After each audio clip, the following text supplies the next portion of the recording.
when I say continue, because Dr. Warner has already kind of preemptively sent us some things to look through and think about. Um, uh, to have Dr. Taylor make recommendations and the board to discuss advisory committee recommendations. Second. We have a motion by Ms. Randall, second by Dr. Chase. Any discussion? All in favor? Aye. Aye. All opposed? Motion carries unanimously. All right, that brings us to our first information item, student conduct policies / regulations and implementation. Thank you, Madam Chair.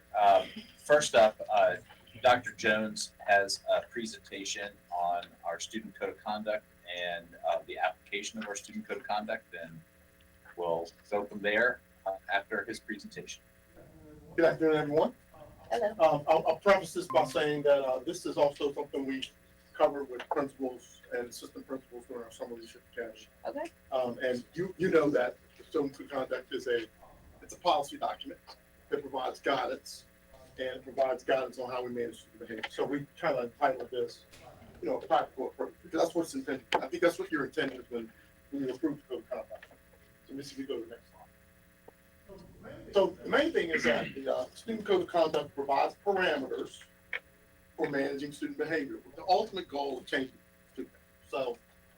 So we know that, positive discipline, impacts the learning and for every student. We know that, we witnessed that largely as a result of what we've been through the past couple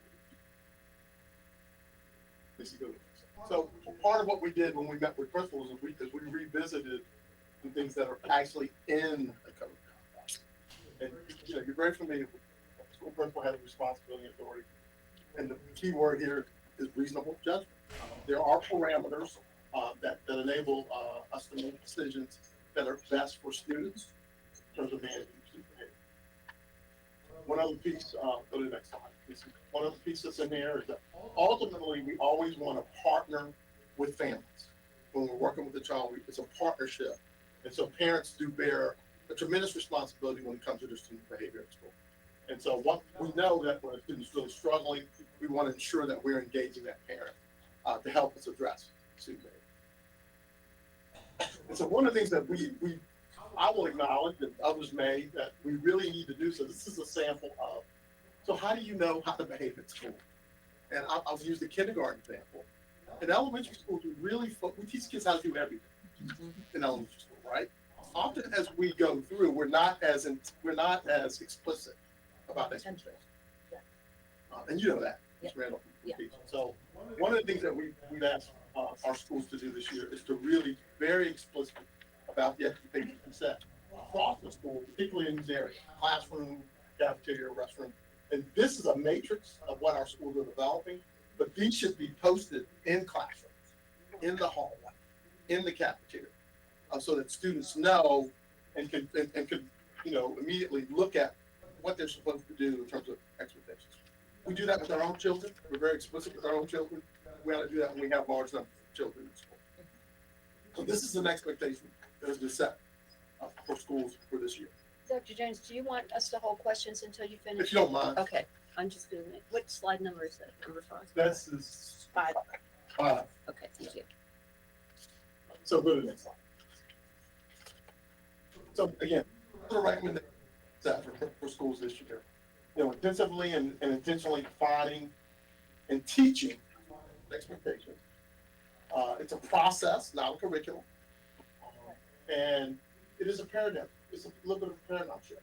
Question is, I think the fundamental question in public education is, does change behavior? And that's a question that's probably, there's no real answer to. I would argue relationships change behavior. So, just to establish a school-wide team, to really focus on it, with all the matrix, clearly distinguish between what staff manages and what major behavior we manage. And every person does this. If I'm as the admin, that's a little bit of a problem. We want teachers to have some control of managing their classroom. And then, the more challenging behaviors, we certainly want to get rid of stuff. And this is what's it. There are a lot of things, and it looks like they got truncated a little bit, but there are a lot of things that are So you know, we have levels of responses and interventions, and you'll see that they're fairly broad.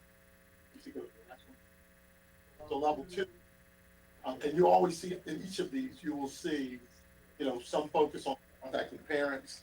So, go to the next one. Yes. I have a policy to talk about. So if we might use practices. So not one or the other, and that our community might be a little bit confused about that from this past year. But both of them that we want to do. Restorative justice is really a strategy for helping students understand the impact you have on the community within this band. And so, of course, the level 4 is a little more a serious offense. With this one, anytime we're looking at any type of suspension, in school or out of school suspension, we expect that we reach out to parents. Now, one of the things that we're adding to our toolbox is what over. And I'm going to explain. Yeah. I need to explain what that is. I know. You know it is. Yeah. So no, it is misbehaved in a fairly serious way on a Monday. End of the day, you know, Missy, you send you home on your parent, and you can't come back to school until I meet. So an override really to try to urge the parent to come in right away so we can address that. Once students in school, we want to change that. So the tool we just haven't leveraged in our tool. And it still carries all the same things as a suspension where they can't come to They can't come a game or to a game or any activity or whatever. activity like. And again, the intent is to be very create a sense of urgency about the behavior.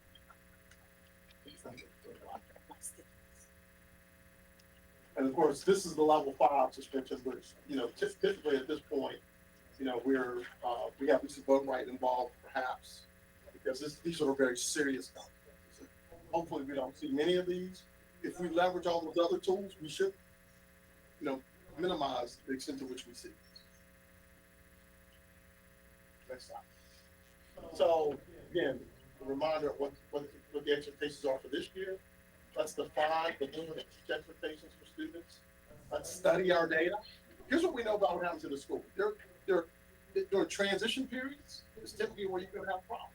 You're going to lunch, you're going to the bathroom, you're going to class.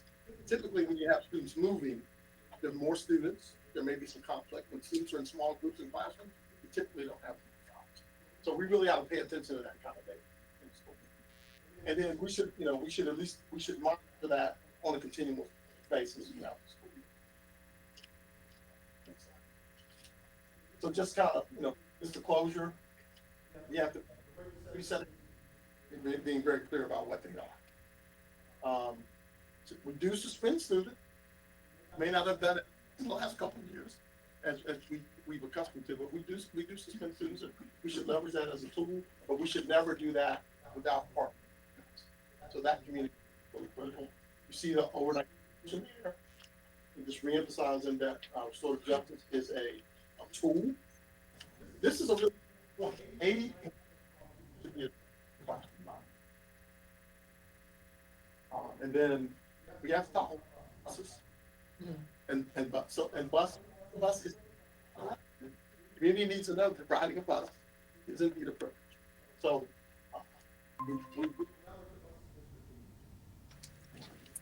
I think this is the last slide.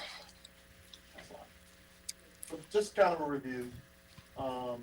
It provides guidance to principals and be consistent. And we are having conversations, like I know I was in a conversation with Kim Austin and elementary principals today. We talked about consistency across schools. So we're being very intentional about having those conversations across schools. And then the last bullet is, you know, what we know is just good practice. It's a partnership between schools, parents, and students. So what questions? Guys, questions? Well, I just want to know how you want to, I mean, I have questions about that, but I also have a lot on the actual policies themselves as they're here. So tell me how. Why don't we take the questions on the presentation and then we'll go to the policy. Perfect. Because this is still fresh. Ms. Sigmund? I think where I struggle, because I agree with handle as much in the classroom as we can. That was slide 13. But I feel like when I say everybody in that classroom, the teachers don't feel like they have that authority. And then the students don't feel like the teachers have that authority. And, back in the day, we used to live in this wait till your father at home kind of world where we didn't want to be in trouble outside of our classroom because then we got in trouble twice, right? But right now, they're kind of like, can't do anything, nothing's gonna happen, and I don't know how we create that kind of culture shift in our schools that not only the kids believe it, but the teachers believe it, that they can and do control what's going on in their classroom, and the student can't just go home and have mommy call or go to the office and have somebody there renege on whatever the teacher's doing. So that's why that first one's so important. Yeah. That has to be, we talked about school-wide teams. Most of the folks that are supervising students in schools are teachers. Right. So we have to have, there has to be some agreement about what we're gonna deal with in the classroom and what's gonna be dealt with administratively. And the way we address that is by being real clear about discipline matrices. What is a behavior that results in an administration being involved immediately, and what is, and when we get that kind of buy-in, Yes. from your example, then that's when teachers will feel more supported with kids' behavior. So I guess mine is about, the town hall that we had a couple of weeks ago was focused on this or whatever. And, thankfully for the folks that showed up, the parents, teachers, whatever, we all had the same mindset, I think. Correct me if I'm wrong. That the issue is, there's a multi-layered issue here. Administration is equally at fault as parental interruptions in the discipline cycle, but teachers also not feeling empowered at the classroom level to do it. And everybody was kind of on the same page with that. Now we've got new teachers that are coming in that already don't have the experience about implementing the discipline or the tools or whatever we have. Some of the stuff, especially as I was reading it, and I think my comments will maybe reflect that, but I feel like the confusion really too is that this is the student code of conduct and the teachers don't spend a lot of time with it, right? It's not a document that they carry around with them because it's the student code of conduct. So for them, it's not so easy just to go page by page, right? It's like, hey, you're in trouble for this. My next thought would be to go to the student code of conduct to figure out how to handle it, right? I wouldn't know where to go if it's not in. I'm very big on physical toolboxes. Like actually give them a box that has all of these things. Well, that's what this is. So we have to be intentional about talking about what's in the student code of conduct. And the way we do that, again, is we are very clear about what we expect using those matrices as the way we communicate what the expectations are. That involves teachers and administrators. Doing that. And some helping agreement. them Yeah. understand. Like I almost feel like we need to pull those charts out and just give it to them and like make sure they get those level charts. Yeah. Right? Like because to me I wouldn't even know, like at first I was reading them as a 1-to-1, right? Like I was like, if you do this, then this is your like because it's in columns like that. And I was like, wait, what? How? Huh? I didn't realize that it was like, hey, this is like there's a lot of stuff in here. I'm going to use one of our former principals, rather as an example. Jim Stemple. You go to Jim Stemple's orientation. Very good. Guess what? Expectations will be very clear. And that's how you begin to build that relationship, not only with your faculty, but also with your. Well, I'm going to look forward to seeing that movie. Yeah. I think that. If Jim Stemple was still there, I would encourage you to I go just to want to his piggyback orientation. on that. When you go to one school, it may be crystal clear. But when you go to another school, because we've got 31 schools, and our schools have their own culture, their own identities, but there's not the same, I would say, up until now, I don't think there's been the same level of expectations. Correct. And part of that, it's not because of the administrators, but because of the culture of the school and the climate. There's all kinds of factors. But how do we make sure that the same expectations are going to be across the board? And Cause it's a culture Even- change to do that. you know, for Yeah, all of our it's a schools, huge even shift. between, you know, the levels, elementary, middle and high, obviously the infractions are gonna be different, but there should, that level should be the same. And it needs to be in place and supported and to a certain extent enforced. So what are we gonna do to empower the administrators to be in that position so they can in turn empower the teachers to be able to hopefully manage this behavior, because we know post-COVID it's even more challenging. You know, So Yes. Michelle, that's it's- exactly why we focused on this in the Summer Leadership Academy. I'm glad. And that's Good. exactly why Good. the school leadership, the folks in this room have, you know, we have, set the expectation of schools that have a school improvement plan. So they have some goals in, but part of that expectation is what's your discipline matrix? So these folks are asking, show me your discipline matrix as we begin to open the school year. And talk to me about how you communicate this to your staff as well as to the community. So the plan is to have it the same across the board, whether in the north or south or central or wherever. That's the intent. Same expectation, because that's not what I've seen over the years.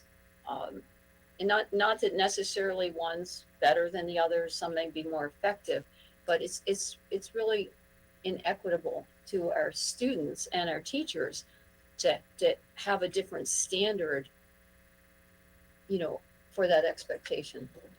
Madam Chair, if I'll just add one piece of commentary to this, is that we spend a lot of time talking about 20% of a much larger, really domain of a conversation in terms of student conduct. And this is a classic Pareto principle 80-20 rule, where we spend 20% focused on, or 80% of our time focused on 20% of our concerns. And what happens in the classroom is really a bigger part of this, which is not as directly reflected in the student code of conduct, because a lot of the consequences that a teacher might have as part of their classroom exercise or their classroom activity is very much related to the practice of teaching. And it does take practice to get good at classroom management. Every single licensed teacher in the Commonwealth has to have had a class in classroom management. But there are varying degrees of success in how that's There's my so what? So what? What are we doing to So- make them effective? So That's- this is, I think, the renewed focus on this is so healthy on so many different levels, because we definitely have worked with school leadership and administration to find some commonalities on how we address the issues that come out of the classroom.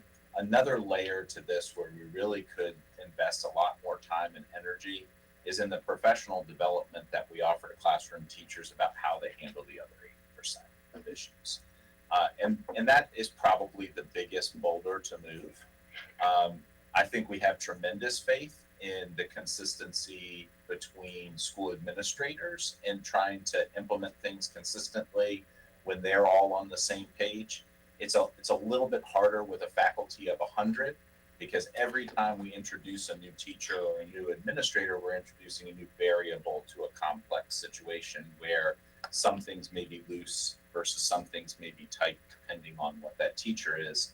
And I think that that's maybe the area where we have the most growth to do from this point moving forward. I feel very confident that the board has a good policy that's consistent with the laws of the Commonwealth and reflects the board's intent. But the implementation of that policy is multifaceted. Where we spent a lion's share of our energy this summer with school leadership was making sure that school principals, assistant principals were all on the same page with expectations, utilizing a lot of the tools that Dr. Jones has outlined. But the next step to this, and this is probably the one that's going to require the most energy, is what does that look like in the classroom, and how do we create that continuity for the everyday things that happen in the classroom, and when does a minor thing become so consistently abusive in classrooms that it detracts from the learning of others, that it needs to elevate to the next level, and how do we work with teachers to be better stewards of calling parents on a more regular basis and involving them in the decision making. That's probably the next step in Madam Chair, could those of us on this side of the room have an opportunity to speak? I think Ms. Randall's had her hand up first. Oh, that's okay. My question is, you talked about how you've impacted your leadership. So my next question is, is it going to be new teachers and current teachers that will get this lesson from their administrative team? Or is it a countywide, I'm just curious, how does the lessons learned by the administrations roll down to the teachers, and how will they receive it? Will it be in their individual schools or as a countywide lesson? That's my first one. One of the other slides, I don't know if I saw it earlier. It said that all students will be progress monitored 3 times a year. How's that done? Well, that's, I mean, I'm not sure, it said, yeah, that's, so we're doing that academically, because we have screeners, Okay, so literacy and math but screeners. is that That's the academic discipline? side of it, Right. but we also should be doing that by looking at your discipline data. You should be looking at your discipline data at least 3 times a year. Okay. I just didn't know how And that what, was. and what that means is, we should know where are the infractions in classrooms or in cafeteria, they doing transition period. If we're not doing that, we're not really monitoring Okay. our student behavior. Okay, and then about the teacher training, the new teachers, current teachers, and just so you know, Miss Healy, Maya Guy is on. So, when it comes to that, Welcome, Ms. that's, again, Guy. that's, After Dr. Chase will. so that's part of the onboarding, as, again, we've done this with all of our school leaders. Right. Try to create consistency Right. across schools. The expectation is, again, school leadership's gonna monitor this progress through the school improvement process and working with schools as we begin the school year. So, we're asking folks to post their school improvement plans, and then we're taking a deep dive and looking at what they've done to roll this out across their schools, Okay, so all teachers will be given it in their schools or as a countywide lesson? in their schools. In their schools, okay, thank you.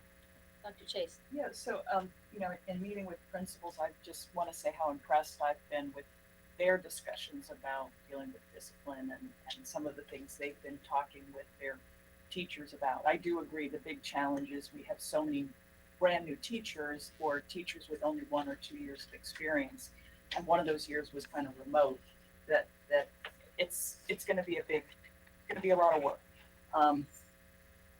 I wonder a little bit about, you talked about transition times and how difficult transition times are. And so I have to say I'm a little, wondering how the hour school-wide lunch at the high school is going to work and how the additional middle school flex time is going to work, where we have people moving through the building and more opportunity for discipline issues. So I'm a little concerned about that. And then I did want to say something about schools being the same. In chatting with principals, it's very clear that things can be very different from school to school. So, I talked with one principal who had 19 students arrive at the end of last school year. None of them spoke English and none of them had ever been to school. Oh. So I think we do need to be understanding of the fact that things are not going to be the same at every school because we don't have the same population at every school. And just to kind of be aware of that. So I'll give you one example. Last year, Dr. Grider, myself, Ms. Boatwright, we met with all of our middle school principals and assistant principals, and we gave them scenarios. So here's a discipline scenario. And we had them talk among the schools how they dealt with those scenarios. And we found a great deal of inconsistency. We did that to get away from the inconsistency.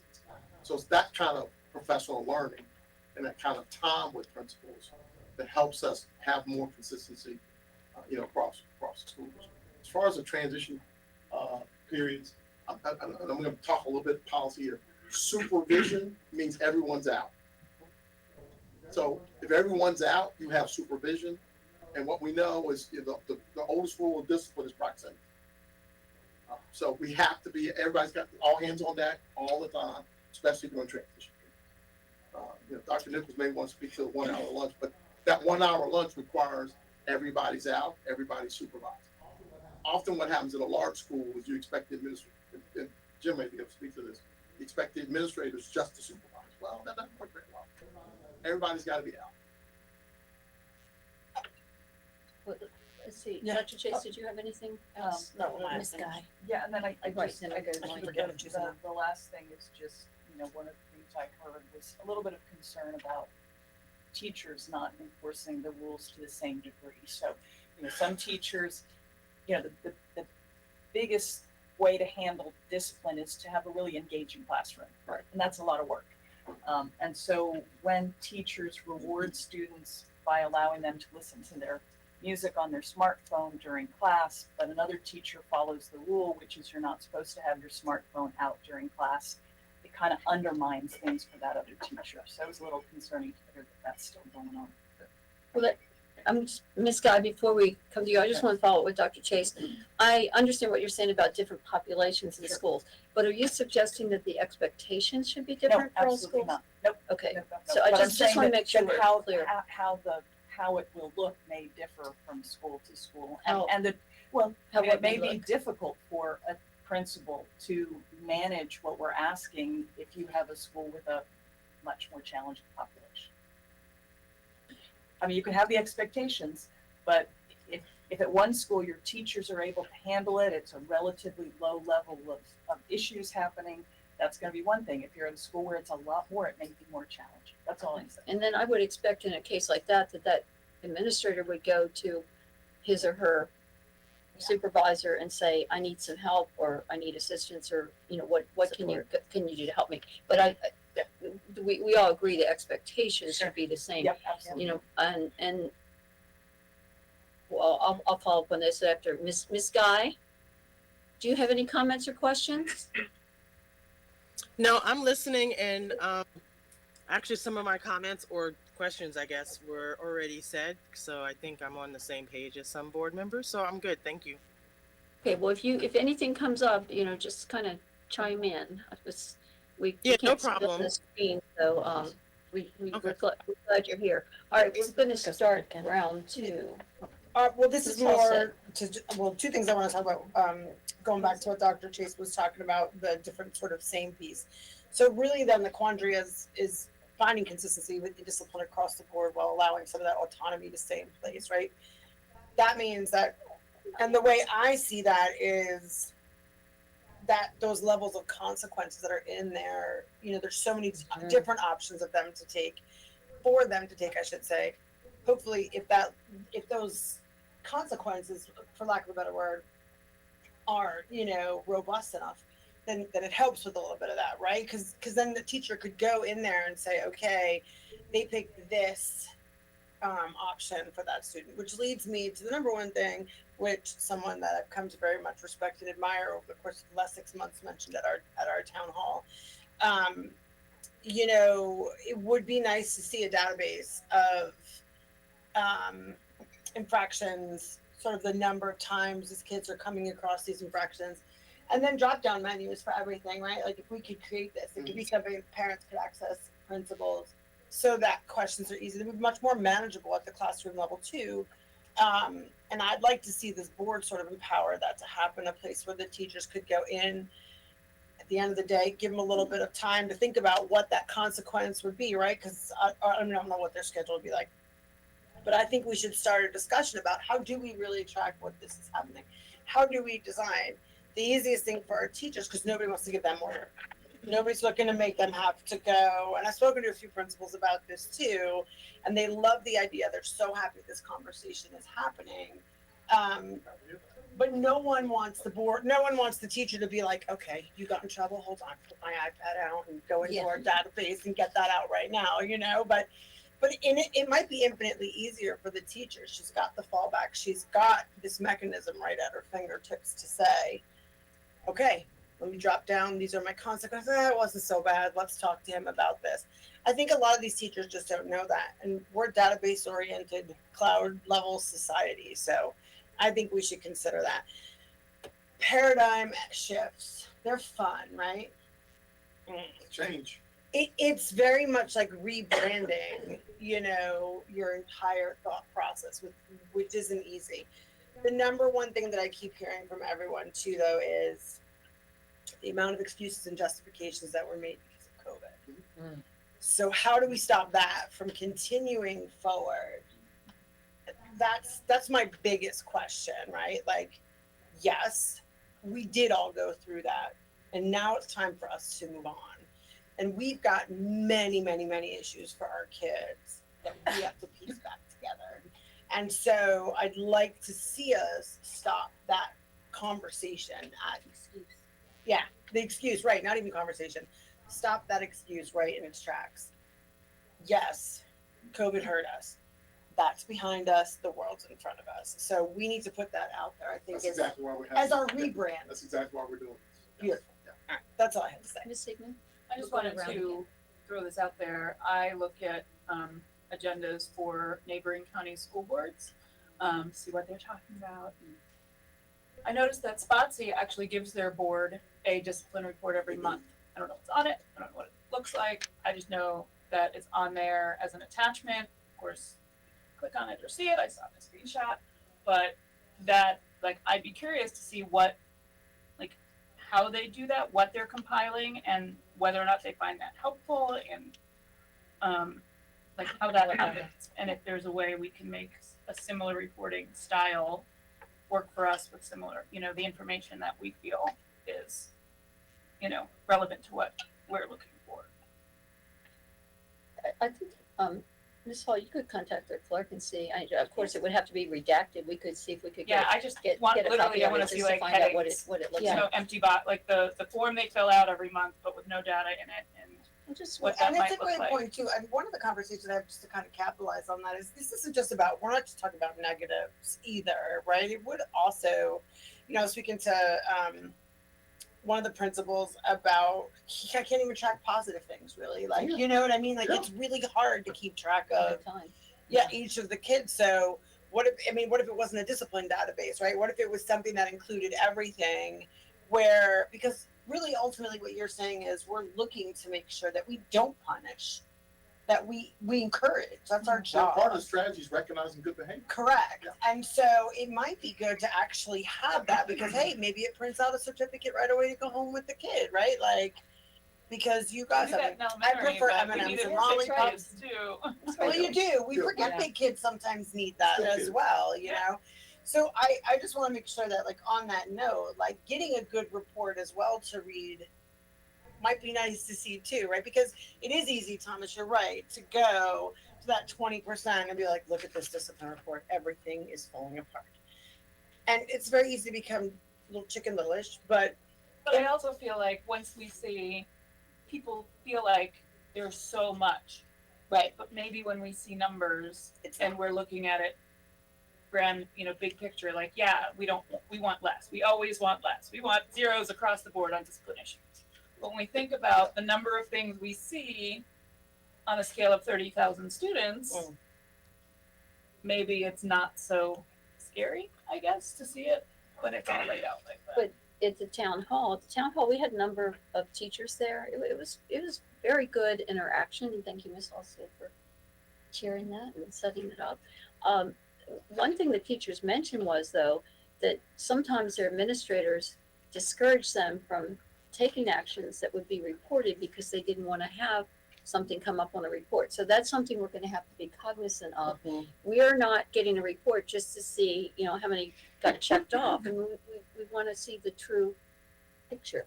So it's something that this whole thing with it comes back down to the teachers, and we're saying 80 to 90% needs to be managed at the classroom, but those teachers need to know that they have the tools to do that and that they're going to be backed up. Because the teachers that were at the town hall were saying, I send the child to the principal, they just get sent back to me, nothing happens, and then it's just more disruption. So somehow that message needs to get to the principals, from the principals to the teachers. Things are going to change. Now, that's not in all the schools, but in some of the schools, this is going to be, a big change. It's a good change, but it's going to be big.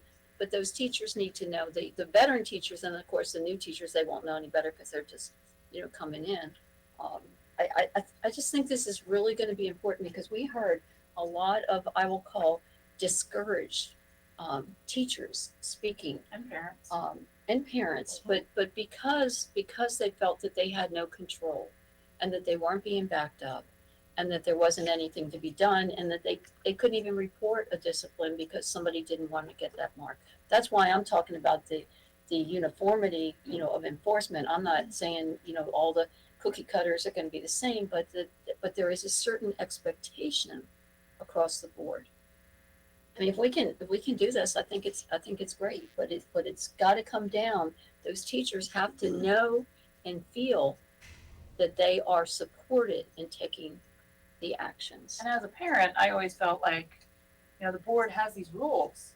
Why aren't we like, where are they, right? Like, and now as a board member, I think we would all feel the same way. Like, we're passing a policy and people are just kind of like, running mean it, right? But like, I want teachers to be like, school board, this is school board policy. Like, to feel empowered by the fact that we did this for the greater them, all of them, the community, and to use that. But I think I'm agreeing with you all. At the same time, I think it's important for us to realize that sometimes people don't really know what's going on with this, right? Like, I can remember my child getting punched and going in and meeting with the principal and saying, okay, well, so what's happening? And the principal said, I can't share with you Sure. what's happening with this other student because it's not going to be shared with you. The laws. And so, so, privacy laws. and so, I spoke with one principal who talked about they have in-school suspension kind of thing. Like, they know that if they suspend this child will be at home and will not do any of their work and basically be watching television all day. And so they have in-school suspension where you come in and there's a room. Yes, they'll see you come off the bus, but after that, you're in a room doing your work all day, and you are indeed experiencing discipline. But the rest of the school might not realize it. So there's that component to it as well. So just. Ms. Render, So- and then we'll come back to you. Okay. So we've talked about classroom and school, but the other part, and Dr. Jones had it up there too, is bus. And we've extended this bus from being a 55 passenger classroom to a 77 passenger classroom. And just to make it even more fun, all 77 kids are behind you and you're facing this way on our windy roads and long routes.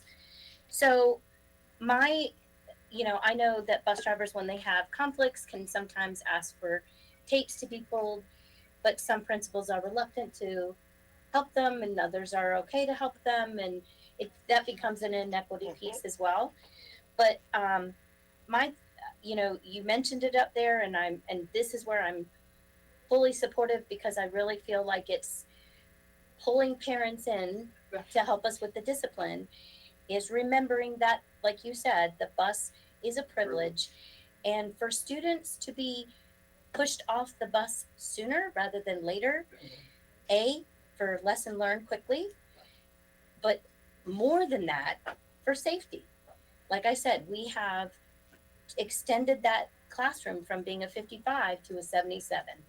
And, let's just add the Houdini part where he's got to face this way, and all the kids are behind with higher seats and what have you. And I just feel like sooner off is better for the safety of all 77, but also to remind parents and students of the privilege to ride, the respect that is needed, as well as behavior for safety, for all safety. Maya raised her hand. Okay. Are you finished, Ms. Render? Yes, thank you. Ms. Guy?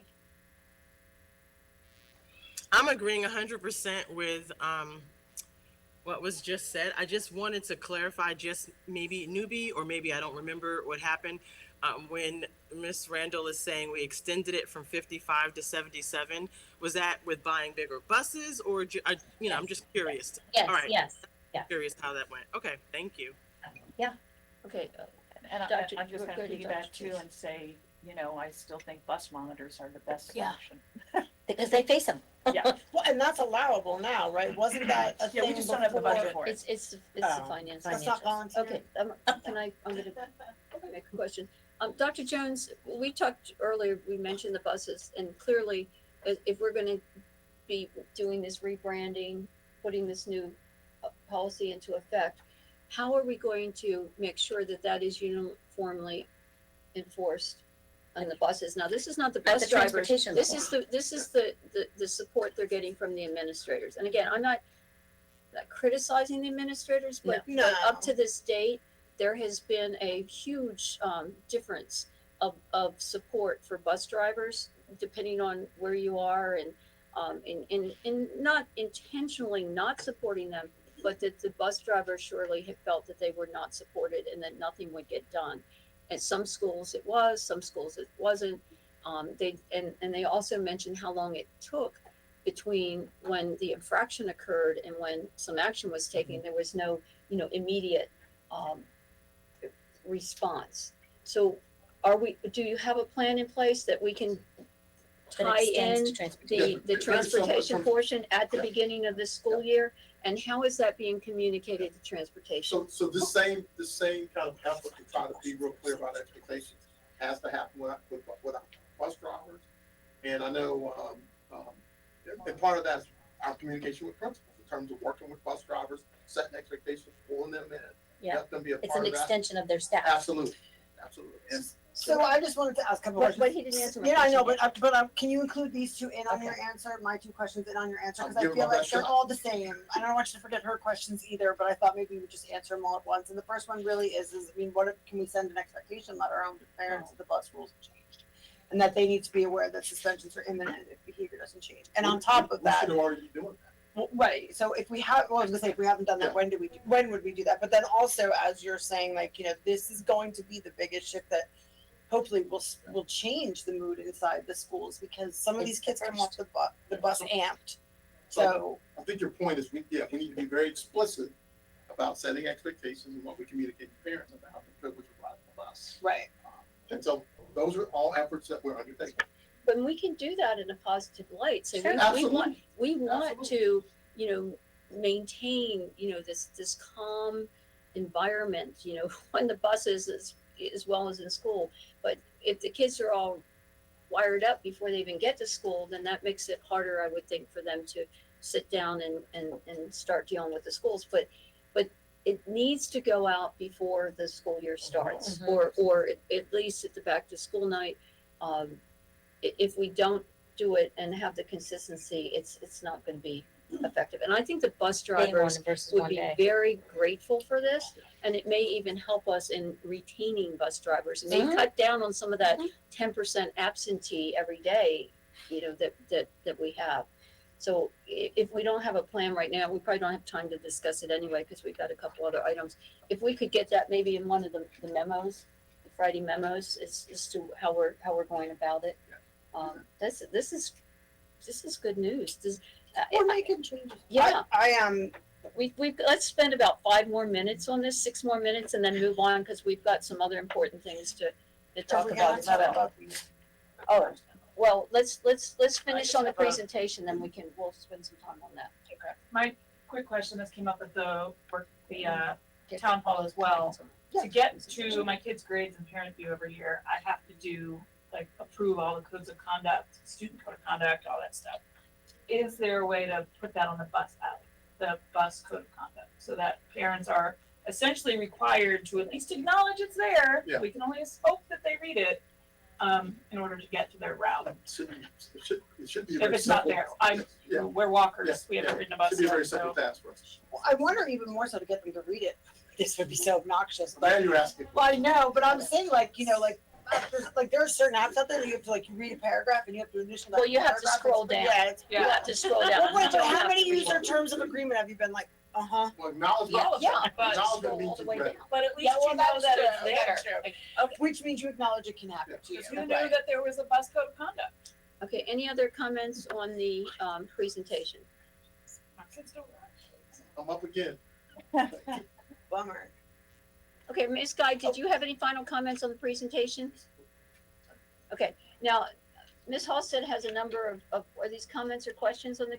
They are, but they're on the document itself. We're not, I Do you mean, want to put them in writing and, let me do that, because That- just in the interest of time. and I've then you talked to you can about share, a few of them. and I you can have a share the bunch. responses with the whole board. That Yep. would be good, but Perfect. so we won't be And holding the that meeting, is but you can perfect. send it with all of us. Okay, Yep. great. All right, so that brings us to, thank you for that that presentation. I'm I'm up excited. again. Is everybody, I mean, this is Hey, we gonna don't be get a enough of you. first. You get to I'm come to very these meetings excited and you don't talk to us enough. And I think this is, like you say, retention for drivers, but this is also gonna be helpful with retention for teachers. I know, and Mhm. this is, and if we can do it in the positive sense, not that we're gonna be tracking this discipline. No. We wanna make the school environment better for everyone, and to do that, we're gonna get a better handle. We're gonna manage these disruptions that we've had in the past. This is how we're gonna do it. It's not, make sure your child doesn't do this. This is to benefit all the kids. But I also appreciate in the tools, how many instances where you are involving families to be part of the solution in the problem that may develop. I appreciate that. And I'm looking forward to hearing from teachers that they now feel that they're going to get support when they are trying to manage their classroom, because that's exactly what we didn't hear. And Dr. Taylor was there. I don't think there was one teacher that said they felt fully supported in maintaining discipline, in the classroom. So this is fantastic. We just got to get the word out. All right. Well, that makes us to the COVID-19 I'm sorry. absence lessons learned. Maya. Okay, Ms. Guy. I apologize, but when you were talking about, well, just with the last discussion that we were talking about, and I might have missed it because I came on late, but there needs to be something else about, just dealing with parents and expectations. Like, I know we're being very clear with our children on the expectations that we're setting for their behavior in the bus and in the schools, but that expectation needs to be, I think, placed clearly in front of parents as well, because oftentimes they are the reason why we have these behavioral issues. That's all I wanted to say. That's it. Agreed. Yes, Agreed. and we did touch on that some. Yeah. And I think that's what Ms. Signeman was saying. Let's have a special code of conduct for the bus that the parents have to acknowledge, that these are the rules No, we talked and about these, bus suspension too, right? that So these are the it's possible 100%. We consequences. should do like they did in Yes. sports a long time ago. Thank and you, gave Ms. the parents Guy. a code of All right, conduct for so their lessons sporting learned, events. that's what we past need. tense, learned, Learned. from COVID-19, and most effective strategies to address, that's present tense, learning loss. So, great segue based on what we just finished talking about. So we know, that first title, anytime, any place, any path, any pace learning. We've learned nothing else from COVID. We learned that. We have to be very agile. And we also learned that if you don't have health and safety, you don't have learning. So that always has to be our number one priority. And again, just being very accessible and flexible, something we learned. And of course, the big question now is how do we recover? And that requires a number of things. Leveraging high yield literacy and numeracy strategies. So the intensity of the strategy is what I would suggest, something we were focused on. Progress monitoring, students, how do we know, what do you want to know as a parent? How's my kid doing? Yep. So we should be able to answer that question. And then personalizing interventions. So we have to be very surgical, I'll use the word Yep. surgical when it comes to an intervention. Which means we have to know how they're doing and constantly monitor. Yes.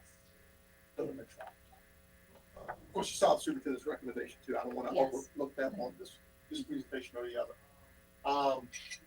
We know this, there's no roadmap. We really kind of figured this out as we went along, and hopefully going forward, Latest we have a little more expertise in terms of. This is the latest of more than one. I must have missed. No, No. he's saying that we have none because we, No, but of the latest pandemic. well, there's monkeypox now. Yeah, That would be the latest. Yeah, we're just trying to be realistic there. Don't you spread rumors. We're trying to be realistic. Go ahead, go to the next slide. So, we're in a great place as a school division because we're developing a strategic plan. Yes. So we can be very surgical in terms of how we personalize learning, how we develop those foundational skills, et cetera. So that's one of the beauties of being kind of where we are right now in developing the strategic. And again, we know, if we have another pandemic, or should we say when, we know mitigation strategies are an important part of our toolbox in terms of how we manage health and safety. We know that. That is something we have to continue to be very diligent about. We know that learning must continue, regardless of what the issue is. We know we have to create a way to continue learning. And we know that the well-being of our staff, students, and communities matter. another lesson we learned. We knew that prior to the pandemic, but we're really more focused on that, I guess, is what this slide says. And you see, things like, go back, you see the issue of food insecurity, how we address that as a strategy. That's something we should always think about. Next slide. Again, this kind of just mentions the issue of flexibility. Again, that's an important part. This piece here about the blueprint courses. We had a meeting this morning with our academic program to really talk about. That's how we're agile. Here's a blueprint of what kids ought to know and be able to do. How do we deliver that in a way that's adaptive and flexible? And we've learned how to progress monitor better. We've learned how to design enrichment strategies better. And I'll just mention the idea of how we leverage the structural tools and being surgical about how we monitor kids. Next slide. So, just in kind of closing this up, we know that in-person learning is the gold standard. We learned that. And going into this year, we have more and more students that are going to be in person. We know, particularly for our youngest learners, but there are students that can learn virtually. So again, that speaks to that agility. We know technology is a huge tool that we can leverage in terms of flexibility. And let's just think about it. We went one-to-one. We launched the learning management system. And quite honestly, we're a little behind. We should, ideally, we would have done that years ago. I think you'll see more presentations on how we leverage technology coming forward. And again, this question, this is the fundamental question about how we manage it. Is my child learning? Go to the next slide. So, just kind of in summary, requires a focus on health, blended learning, high-yield strategies, the real emphasis on growth. So, is my child getting better? Accountability movement has kind of forced us to, you made it or you did. We really should focus on growth as a system. Next slide. And just again, summary slide. Anytime, any place, any path, any pace learning. So, went through that fairly quickly. I know you're running out of a little bit of time, but you probably have questions. Comments, questions, Dr. Chase? Let's start over there. So,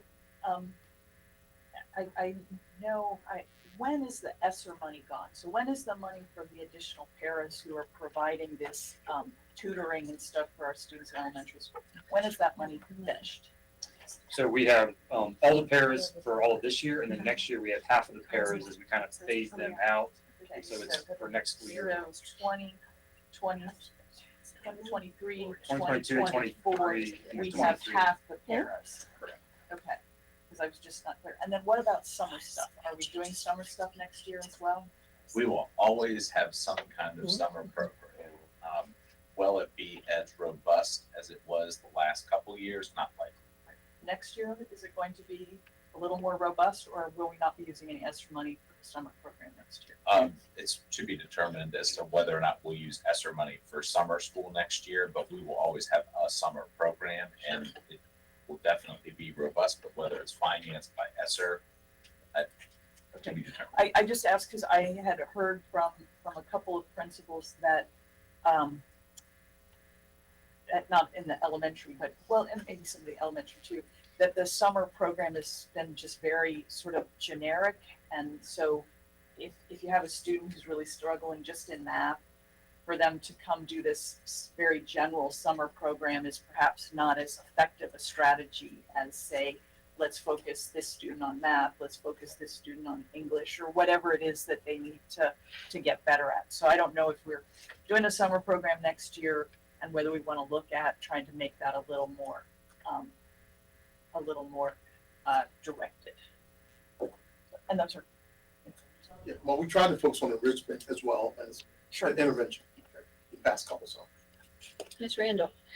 I just wanted to say that, one of the things that I'm happy to see, the things that we've learned. But one of the things when I see enrichment and intervention, I just can't help but think that that was really well done in the elementary. It was done in the middle school, but it really was not done at the high school level. Because we were trying on a smaller hour schedule to get content information, but the opportunity for enrichment and intervention, especially intervention, wasn't there. And it kind of, you think about it, since 2020, we've graduated around 6,000 students. And if any of those 6,000 students needed extra support, it was really hard to come by. Well, one of the things we did, I know we offered more opportunity for credit, new credit, as well as recovery credit courses at the high school level as part of, not the most robust strategy, but as a strategy. So Yeah. I think we've had more students Because like in even initial in, credit classes and recovery credit classes the past 2 summers than we have in a long time. because like even when my son was here in 2020, and got cut short, and had algebra 2 as a semester long, his new teacher, doing the best that she could, sweetest girl, did not come. She was already behind, and there was no teaching, no anything of algebra 2 for the rest of that year, and he needed to take SATs, but thankfully they changed the rules on those. And one of the things to be successful on SAT is algebra 2. And at the end, when there was 2 weeks left of school, he got an email saying, "Oh, by the way, get on Edgenuity and finish your class." So there was no teacher support to help him with algebra 2. He struggled, and it was like, do it once, failed it, okay, do it again, change it. It's like, it's not learning. Like, there was never a pencil that went to a piece of paper that would help him with math. So, and he's one, and I know that, like I said, everyone kind of finished that way, but just even knowing that there wasn't the tutoring and there wasn't the opportunities like this year's high school schedule is going to allow more intervention and enrichment opportunity for these kids. But to remember that as part of our lesson, that we need, if you're providing it in the elementary and you're providing it in the middle, you need to figure out how to do it in the high. So we weren't, at that time, we also weren't doing screeners K-12. Right. So we are doing screeners K-12. Right. To really kind of monitor where students are. Right. So, Were any of our high school classes offered like in-person traditional classroom setting this summer? as far as, no, was, Because our daughter took a algebra this summer, and while it was on Ingenuity, I feel the same. However, she did have to go in to take her tests. If she needed, there were like office hours, I guess, where for a number of hours every day or whatever, she could go to a place and sit with a teacher and get that help. I'm not sure if it was like that before. No, or that's because a when new my son did addition, it but- he got to sit in cosmetology in a business class and to this is for proctor his summer. tests. This is, Yeah. but it's not super convenient. It wasn't like at Sure. our neighborhood school, but it was Sure. there, and we provided transportation from like satellite locations. So I think that was an improvement. Of course, so I wish there was in person. Yes, Yeah. especially because our daughter took math too. So yes, but it's way better than what I expected, given that I've heard those stories. and let's just be honest, we dealt with a little bit of burnout this summer. Oh, Teachers yeah. tired. I'm grateful they have a whole summer. I'm so grateful. So hopefully this long summer, it's one of the longest Yeah. summers we've had the last Sorry. 3 summers, gave us an opportunity to kind of recharge. Okay, Ms. Halsted, has some comments, questions. So this is a tough one for me because I spent close to 2 decades planning for a pandemic, and writing all the plans. And I offered some support in the beginning to the previous administrator who did not want my help. And I offered it pro bono. I offered ways to keep kids in person safely because I had plans at my house on 2 terabytes worth of information for avoiding school closures. So I have a very hard time objectively looking at this information, and I'm stuck between being angry about it and having so much stress for you. I mean, Us collectively, but so much stress that so much could have been avoided, and it wasn't. And I wouldn't know that if I hadn't spent so much time in the trenches writing the plans. So I'm throwing that out there now, just so as we go forward, that we never ever lose sight of the fact that there are plans that exist. They're out there. They were relatively good, not great. They were good. And even if they needed a little dusting off because they sat on the shelf for so long, they would have helped with a lot of this. So I hope that this school system picks those plans up, takes a look at them, and begins to just make sure that those things are at the ready to go forward. Heaven forbid this ever happens again. So I do have 2 questions in addressing some of the behavior shortfalls that we're seeing at the younger levels with, literacy and numeracy, and sort of tracking over, because there's no real baseline data for those kids, right? Because they're just getting started. So I don't actually know what the question is, but how is that going to look, or do you have an idea of how that looks moving forward? Because it is hard. Some of these kids are just not getting that understanding of the classroom setup.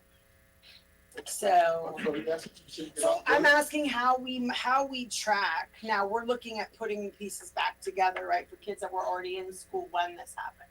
But we also have kids that are still in the first parts of their school years, right? Like 1, 2, they were in school pandemic-ish. We have behavioral issues associated with that, and we have new kids coming in. So there's about a 2 or 3 year flex there as well, where there's going to be a huge behavioral difference or maturity difference. And I'm looking at the social emotional piece primarily, but I want to make sure that remains in the forefront. But how do you go about doing So I think a couple things. I think it's one reason we're doing not only academic screeners, but we're doing those. You remember the presentation you got right. on social emotional? Mhm. That's we're continuing to do that for exactly the reason you just mentioned. Okay. Because we know it matters. Yes. Yeah, Yeah. I mean, I just, because sometimes I feel like we're going to have 4th graders going in that are kind of behaviorally or emotionally 2nd grade. Yeah. And that's not their fault. It's through no fault of their own. It's just that's. So social emotional lessons are incorporated into regular lessons, and this is an important part of the growing up part of being in school. This has been a part of the middle school curriculum since time began, fortunately, but it's something that we definitely need to rely on as we move forward, because it is such a significant gap. The key to unlocking knowledge is pretty simple. It's background knowledge, and you build on background knowledge at different layers as you go through schooling. And it really is like building a house, and you build that foundation in elementary school. You build the infrastructure and the guts of your house, the pipes and the wires and the framing in middle school. And in high school, you start to create ornaments that help form the people that we want to live next to as citizens in our community. So much of this does need to happen earlier on so that we can have a more significant impact. The good news is that the speed in which our students can get back on track is much, much quicker and much, much faster the younger they are. Okay. So there are some significant advantages that we're working with some of our younger students who have had that interruption to their regular in-person learning event and are now back in school full time. I have tremendous concern if we are not able to have in-person instruction moving forward for that group of kids. That's why Dr. Jones in his presentation pointed at in-person instruction as being the gold standard because of the socialization component, not just the academic components and our ability to be with our kids and helping to guide them.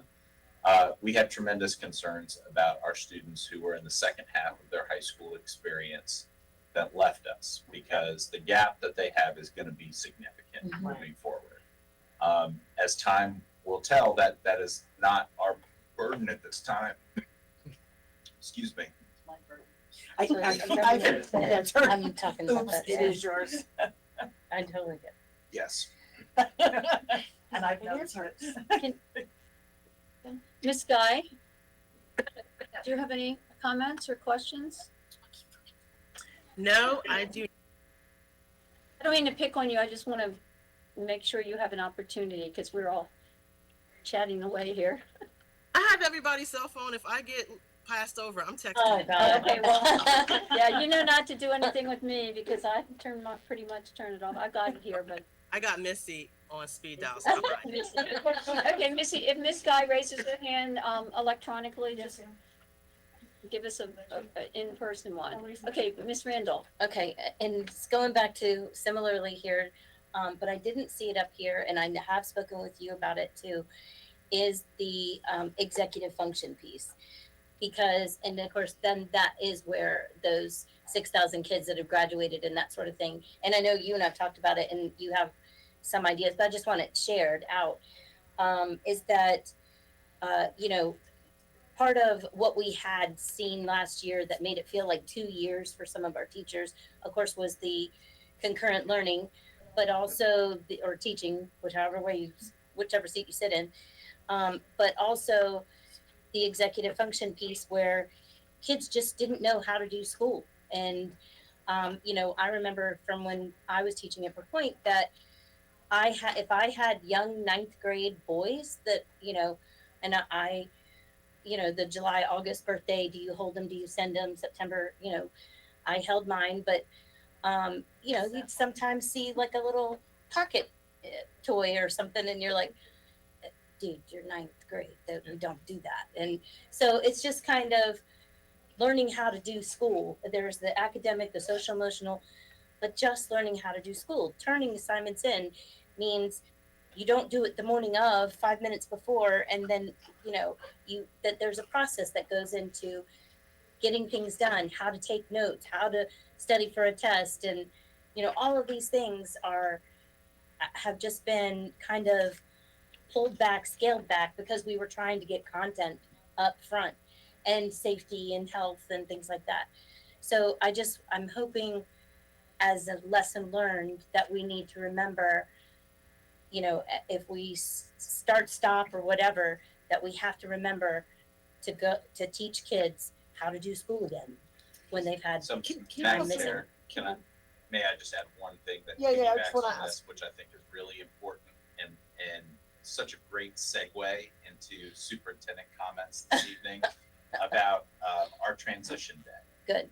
For Thank you. kindergarten, 6th grade, and 9th grade students. It's a scary thing to come to a new school.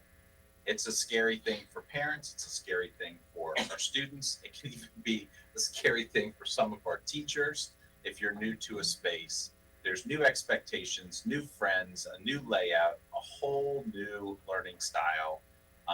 And having a non-instructional day for our transition grades is something that we're trying new this year. We're grateful that the community is along with us for this wild ride and for us to give this a try.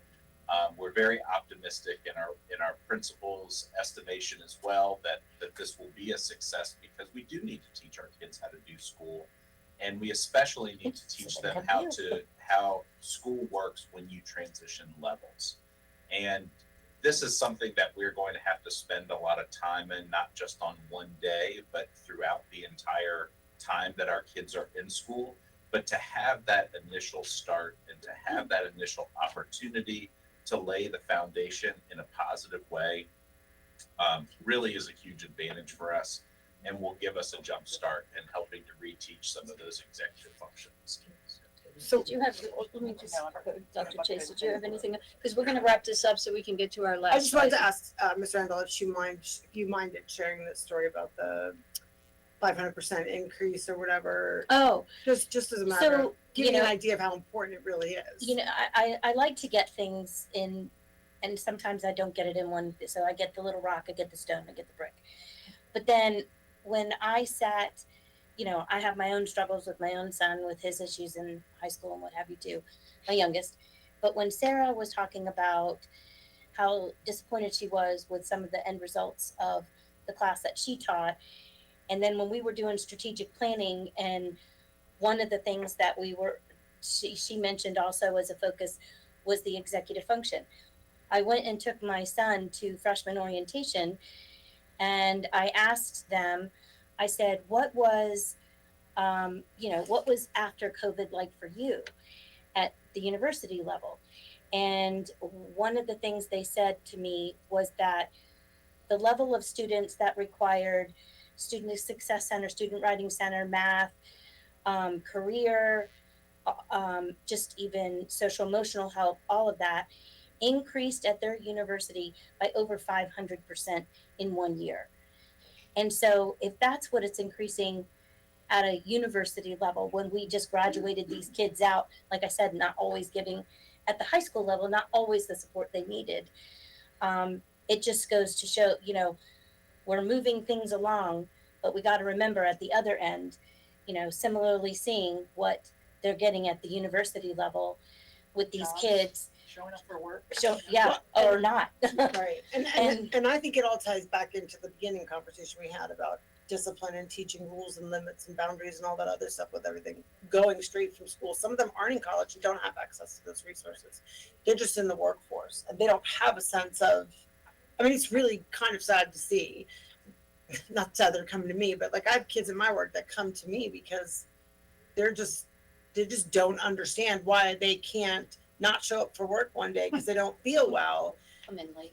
or come in late because they were up all night before playing video games. No one really ever held them accountable in those time frames. So as we look at these things, I think some of the things up and coming are going to be hard, and they might be met with a lot of resistance. But at the end of the day, like to watch some of these kids flounder, can't write, they can't. It's hard. It's hard to watch. Any way we have a back door, if they were really struggling, could they not come back to go to school? But this might be the last place they had somebody they connected with. So it might just be nice to consider a line, I don't know what you'd call that, lifeline, helpline or something, but just especially within those 2 years of graduating, you know what I mean? Just to offer that support as a community and as a county, because it was such a tremendously, tumultuous time. So it's just a thought. That's all I have. That's something you should bring up to your health advisory committee. Oh, good idea. That's something they could look into, possibly Yeah. partnership An with agency of some Germana sort. or the Rappahannock Area Community Services Board or something like that, the county, partnerships. I just have one more question, but I don't want an answer now. I'd ask for it, perhaps in a memo or at some point. There's so much here that we've learned, and there's so much we want to do. But my question is, and I wrote this down, is what tools or training are we providing or making available to our teachers to equip them to address the needs of each student in their classes? So that's, to me, this all is coming down to the teacher. And we're learning these lessons, but who's it going to, rest on? And that's the teachers. Even if it's just identifying the issues and then, looking out for help. So I'd like to know what tools we're going to be making available, because I think the more support we can show for our teachers and make them feel that they're not stranded in that classroom, the more successful we will be in coming out of this quagmire that we've been in. Yeah. So, all right, Ms. Guy, any final comments before we move on to our next discussion? No, thank you. I'm good.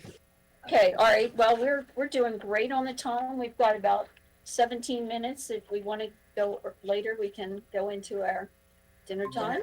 But the next item is the school board status as a member of the Virginia School Boards Association. And Ms. Halstead and Ms. Sigmund wanted to discuss this. We've got some information here. So I don't know if do you want Yeah, thank you, Dr. Madam Taylor to go Chair. through this? The board had requested some information about its membership in the Virginia School Boards Association. And we had pulled, this was a great process for us because it did give us an opportunity to revisit our membership. So we had pulled together an analysis for the board's review, along with some supporting documents that the board had requested about some changes that were being made to the Virginia School Boards Association and their membership in the National School Boards Association. The synthesis document in board docs is labeled VSBA membership analysis, and we detail our costs as well as our membership dues, and then the change from membership of VSBA in the National School Boards Association to COSBA, which is the Consortium of State School Boards Associations. And there's a handful of attachments tied to that. but this was something that the board wanted to discuss, and we've prepared this information for your discussion.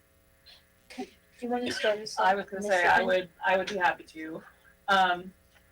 I joined this board thinking it was individualized memberships that I could choose and you could choose and we could individually choose. And I don't use this service. I get school board education through an alternate organization. I work in policy, so I get, like, I literally write these things for a living. Then I learned when I had my little reminder in the calendar to send a reminder into the office that I did not want to renew because it runs on a school year calendar and we're elected on calendar year terms. So I had to wait until spring. I learned that it was a group thing. And then, of course, at this point, we already know that the SBA is leaving NSBA. So I know a lot of people had a lot of issues politically, or, you know, politically might be the wrong word, with the way NSBA has made some decisions and chosen to handle some issues, and VSBA separated from them in the fall. That's all well and good. The only upside to being part of NSBA is a nonprofit. Their tax returns are fully transparent. We can see who works there. We know how much they're getting paid. We know who their contribution, where their money comes from. We know how they spend their money. VSBA is not a nonprofit. Their tax returns are completely not filed publicly. I don't know what we're buying into. I've had some experience with VSBA. Can't say it's good or bad. Okay, now we're founding this. We, as the state of Virginia, as one of the founding members of this COSBA. COSBA is brand new, just formed at the end of 2021 in response to pulling out of NSBA, with all, essentially all the other states that also pulled out of NSBA. That's great. Doing my homework there because I want to know where we're spending our money. There's no staff listed on COSBA. They're too new to file a tax return. We're paying the same amount. We don't know what we're getting. I'm looking at the budget. We spend about $30,000 a year. I just don't know how they intend to use that money, what we're buying, how we know we're going to get the same product from an organization that essentially doesn't exist yet, especially if we're paying the same amount, and I feel like when we compete for other purchases, I know this is a small potatoes kind of purchase, but we expect a lot more information from other companies we give our money to, and it just doesn't sit well with me. I mean, $150,000 every 5 years, it's a new playground. I just wanted to be on record that I do not like the lack of transparency and not knowing who's running what we're paying for, because I don't want to jump out of the frying pan and into the fire. So that's where I sit. Okay, any other? Well, since I was the second one on this, so I think for me it's a matter of, it kind of ties into that, but it's just a matter of trust, right? Like, we have a lot of issues now surrounding associations and secondary agendas behind their primary mission statement. And so I agree with Maureen that, I read a lot of their stuff that came out in the very beginning. We're supposed to have these nonpartisan organizations. I didn't find their stuff to be very nonpartisan as I was reading it. I emailed a few people a couple of times to say, hey, can I get this, that, or the other thing? And I never got any of that. I just got the same thing over and over again. So I was like, okay, well, maybe it's not an individual. And then I would read the stuff that came out. So again, it was high anxiety times there. Maybe they had a focus, maybe they had a mission, but I wasn't convinced it was for the best. Let's just put a period there and end that sentence. Now, I agree with Maureen. I'd be willing to give this COSBA a shot per se, but who are they? How do they work? It's probably unfair to judge associations at this point, but I'm going to say one thing. I think it's clear that plenty of parents have been stabbed in the back lately by associations that have ill-managed mission statements, ill-conceived notions. I don't know, but I feel that this is taxpayer money. This isn't like, hey, I'm paying a fee or a due or whatever. And so as a result of using taxpayer dollar into this, then it really should cover the gamut of the population that's paying into that. And I'm not necessarily sure that it does. I didn't get a lot from their first training day. We stopped and Thank you, talked. Dr. Taylor. Well, right. I mean, honestly, that's the truth. We've talked about that. Like, we got more out of Dr. Taylor's orientation than we did from the So I VSBA. told you that when you got the orientation, I this is so know. much better than what you're gonna get when She you did go. say that. She did say that. But anyway, for me, I think it's just a matter of trust.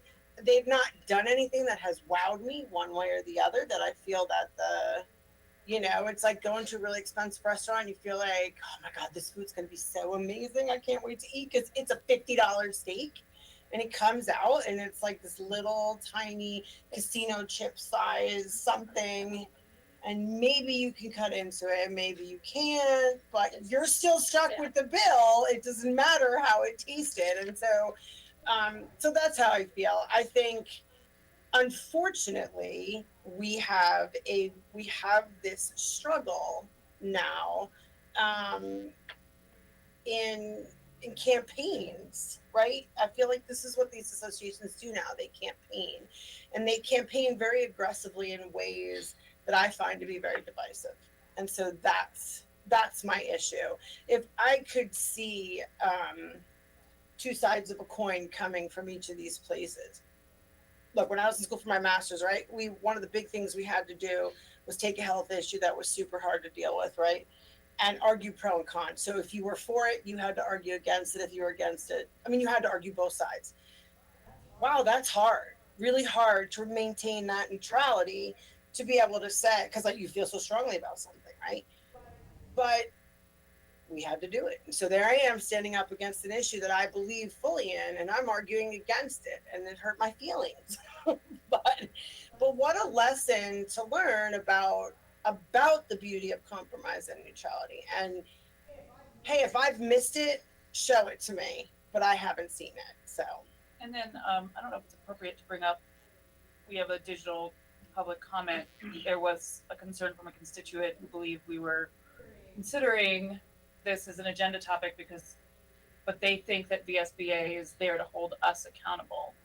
And I just want to address that's not the role of the VSBA. Yeah. This is a professional development organization that provides services to us. They don't oversee us. They don't govern us. They can't sanction us or anything like that. We are responsible to, our community.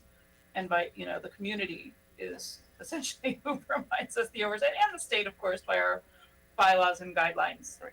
But yeah. Dr. Chase. Sure. So I did not have Dr. Taylor's orientation. So for me, the VSBA was really important in terms of getting orientation. One of the things I learned right off the bat going to and you all weren't able to go to the annual conference in November.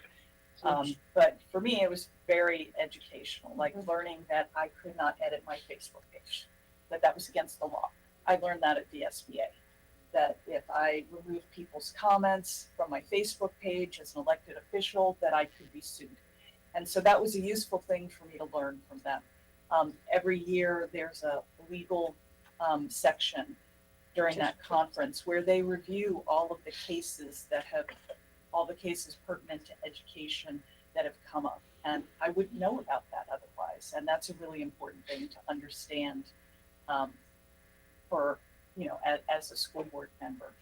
It's an opportunity to meet other people from other school boards who give you sort of information about what's going on in their school district, what kinds of problems they had, what kinds of things along that line. The superintendent evaluation that Liza did that we were all so pleased with came from going to the SBA and learning how to do that. So there are a lot of things along those lines that I don't know where we would get that training or where we would get that information. And maybe you do, I don't know. But I'm not aware of others because I haven't gone hunting for it. So for me, I have felt like it has been a valuable resource for me. Ms. Randall.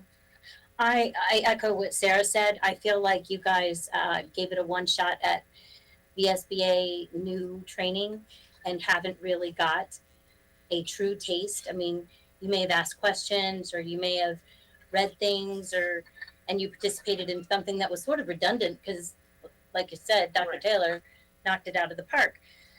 But I would also say that it's a harsh, uh, you know, judgment on them having not gone to VSBA convention. Like there's a totally different thing. The other thing is that, if there's something that is said that is against maybe what you feel politically, what you feel fundamentally or whatever, that's okay. Because like you just said, seeing both sides of the coin, because you don't want to hear educational information that keeps you in a silo. Like challenge you, present something that you vehemently want to vomit on and say, no way. You just said vomit. I did say vomit. But I just think that it's okay to, I sat in a class and that's where I learned the idea of what Spotsy was doing and shared it with Dr. Taylor about, can we just do something like this to help our high school kids? It came from sitting in a class at VSBA. The VSBA past president, I totally disagreed with him on so many things. But when I got stuck on something, I was able to pick him up the phone and call him and say, I know you're the VSBA president, but I'm going to ask you this. And he's like, I don't want to talk to you on the phone. Get on Zoom. And so we did. And, I got a lot out of sitting with him. The Loudoun County chairman of the school board, bless her heart, it is one of the people that got me into doing this, because we were on PTA. She was state PTA president and said, have you ever thought? And I was like, oh, God, no. And That's what I said. yeah, and 10 years later, here I am. So I'm just saying, though, the people that you meet, the avenues, the information, the instruction, and the fact that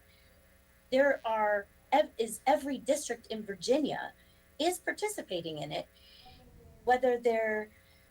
wherever their belief system is. It's nice to hear something and say, holy cow. I remember sitting in a conference on budget and the county behind me was like, every year they 100% fund our budget. I'm like, how? But if I didn't sit on a conference like that, I wouldn't hear that. I mean, I can participate virtually in something, and virtually isn't nearly it's not the gold standard as in person. So going to this thing in person, you guys had one event. I'm telling you, don't say no to November.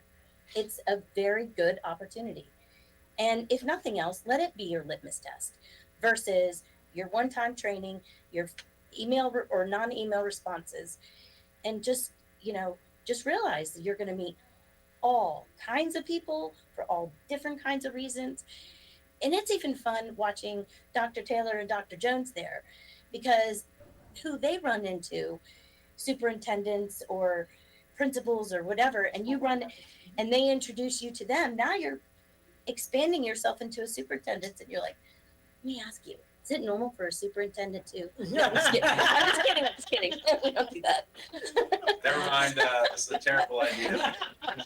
But I'm just saying that conference just got canceled. yeah. Oh, we are, okay. Well, but I'm just saying though, it's a nice opportunity to extend, and I can understand from, this COSPA thing. Well, it's kind of early to be considering that they would have everything out there for us to see and to judge and what have you. And honestly, I did NSBA one time for one conference on a particular item. I was kind of about it, but I did, there are plenty of times where, Sarah's contacted legal, or I've contacted when we were talking about a program that they did. I've taken their programs by myself online. Some were okay, some were not. And I contacted them and said, I need to talk to this author. Can you get me in touch with them? And they did. And then we had him come talk to us. So, I mean, Point with there's, NSBA is that usually when there's a national umbrella, that kind of yeah, like creates, national PTA, right? Right. creates the framework for what's under them. Mm-hmm. And since there's so much transparency at the national level, you're kind of like, okay, well, the VSBA is buying into them. This is what they say they're doing. Yeah. This is where their money's going. So there's some level of trust. But now all that transparency is gone. And that's not saying I'm agreeing or disagreeing with NSBA or anything they say or do. I'm just saying from a purely financial standpoint, and especially if they're not going to be providing us the same level of service because they're literally getting themselves off the ground. They haven't been around for like decades, like NSBA. Just paying for the same thing. But What everything are we we got missing? was VSBA. I mean, Right. there may have been a protection under NSBA, but everything that we have received is just VSBA.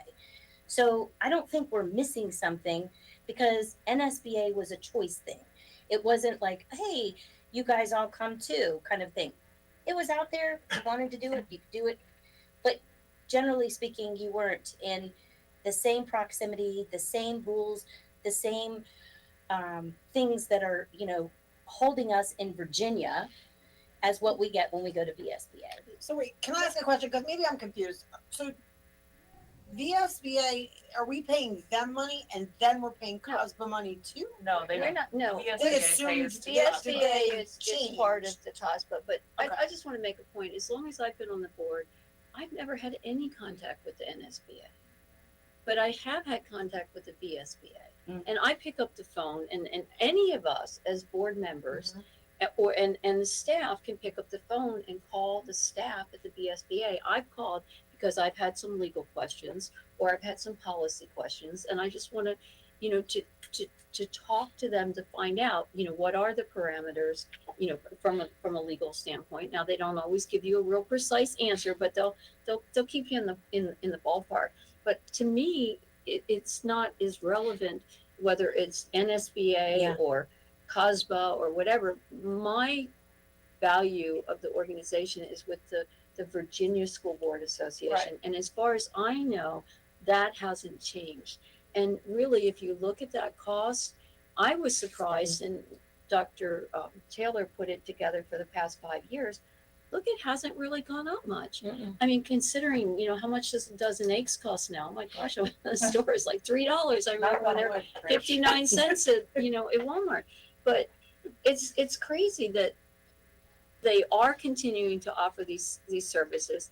There's a lot of continuity there. I know Gina, I don't know her last name, I should.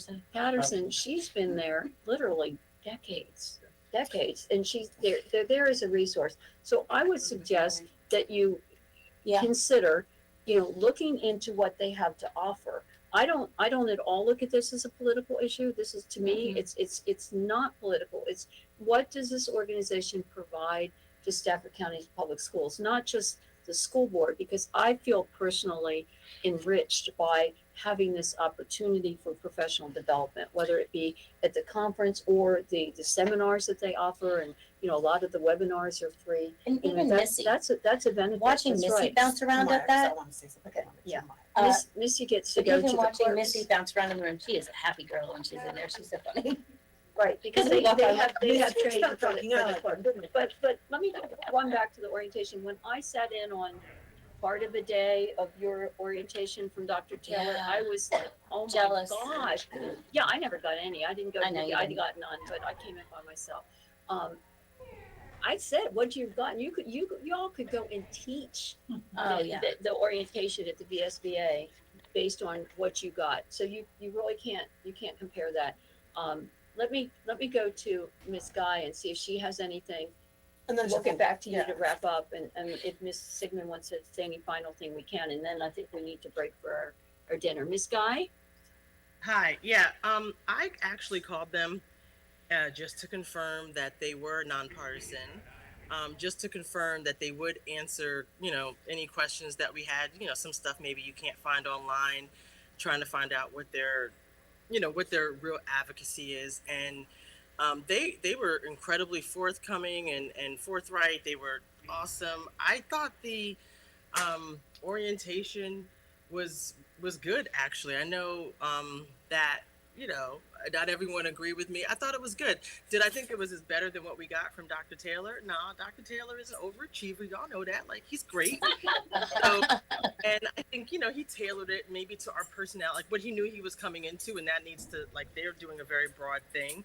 But, and also, like, that was during the mask time, and with all fairness, like, Alyssa and Maureen, you guys were like super busy. Y'all were on your computers at that too. So like a lot of stuff they did was anecdotal, yeah, but it explained things like how you deal with this, how you deal with that, how you deal with parents. I mean, they didn't go deep, but it's because you're drinking from a fire hose, and I think they knew that. And so it was just to give us, I guess, a little bit of a stronger footing when we deal with those superficial things, but you're going to deal with like 1,000 of them, maybe your first 6 months or whatever. But when I look at the calendar, and Missy can attest to this, like there's so many things I wanted to sign up for. I didn't know that, I wasn't going to have to pay for them. So I hadn't signed up yet because I was trying to save my money. But like, I can't wait to go to the thing they have on financing, because I just joined that committee and I need to know better on how to understand the finances. And I'm going to get that from them. So, for me, I absolutely want to stay. And I didn't find anything partisan. If it's there, y'all point it out to me and I can call them out with you. That being said, I definitely am glad I have them as a resource. Okay, so we'll let Ms. Halstead and Ms. Sigmund wrap it up, and then we're gonna get our dinner, and we will start the meeting at 6:30, regardless of when we start the dinner. I guess just as a final note, it did come as a surprise to me, how much money it was, because I hadn't seen really anything beneficial at that point.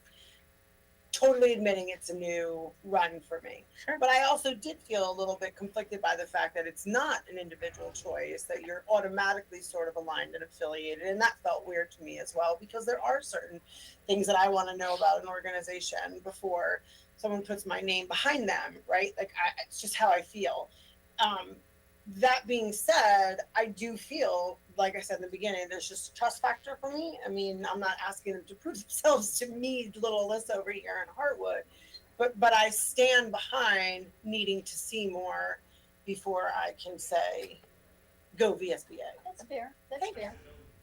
Especially because the organization that provides the resources that I use is an individually based membership. And I held off on asking to join until my air quotes membership with VSBA expired, because I assumed it was also an individual membership.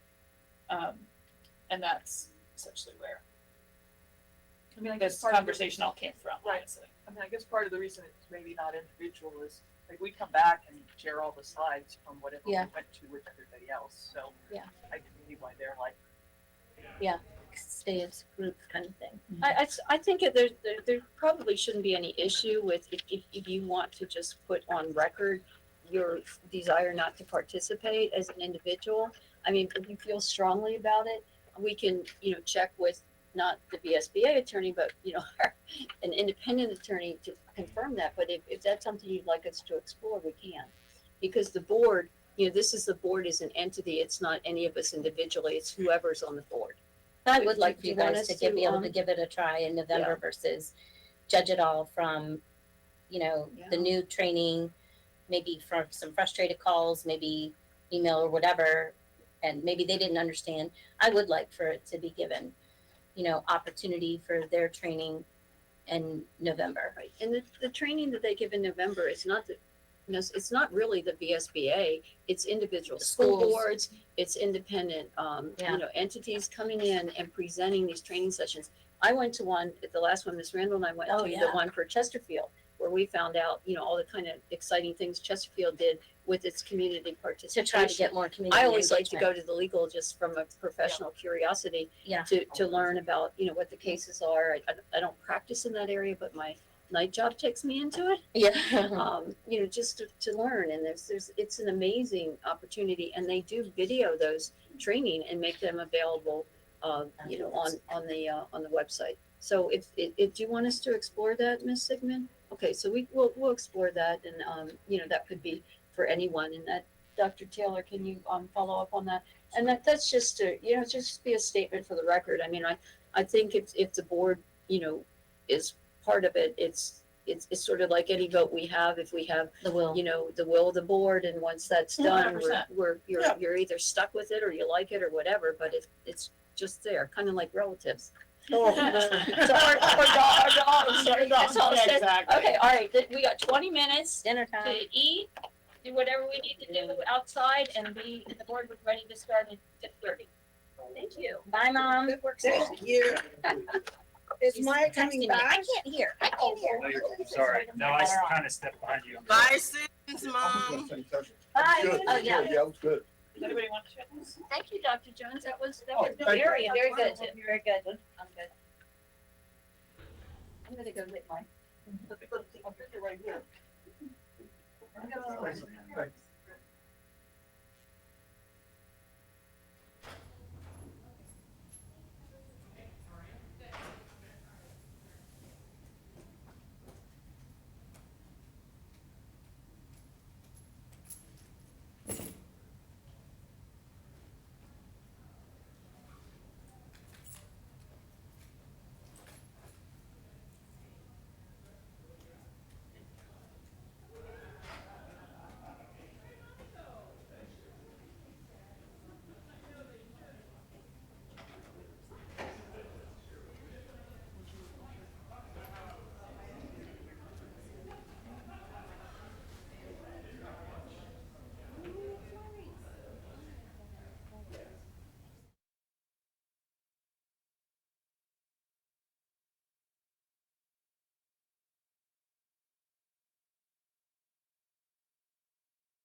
Madam Clerk. Yes, ma'am. Dr. Chase? Here. Ms. Guy is electronically present. Ms. Halstead? Here. Ms. Healy? Here. Ms. Randall? Here. And Ms. Sigmund? Here. Madam Chair, you have a quorum. Thank you. Do we have a motion to approve the agenda? Motion to approve the agenda with one amendment to add, as one of our future meetings, a work session on July 26th at 6 o'clock, following the board members serving dinner for our new teachers at Colonial Forge in the library, to discuss the strategic plan, our board clerk evaluation, continuing work on our board evaluation, and Dr. Taylor recommendations with board discussion on the advisory committee recommendations. Okay, and that was a work session? A work session. Okay. What was that being added to the consent agenda? No, it's that's- just being added to the announcements of the next school board meeting. And thank you, Dr. Chase, for suggesting we hold those days in abeyance for when we need them. And what time is that meeting? 6. 6. Right, we're invited to help serve a dinner for our new teachers at Colonial Forge, and what time does that start? 4:30, if you're able to attend. So I need a second. Second. Okay, all of them. All right, I'll let Ms. Hall decide who was second on that one, but we clearly have at least one second. Any discussion?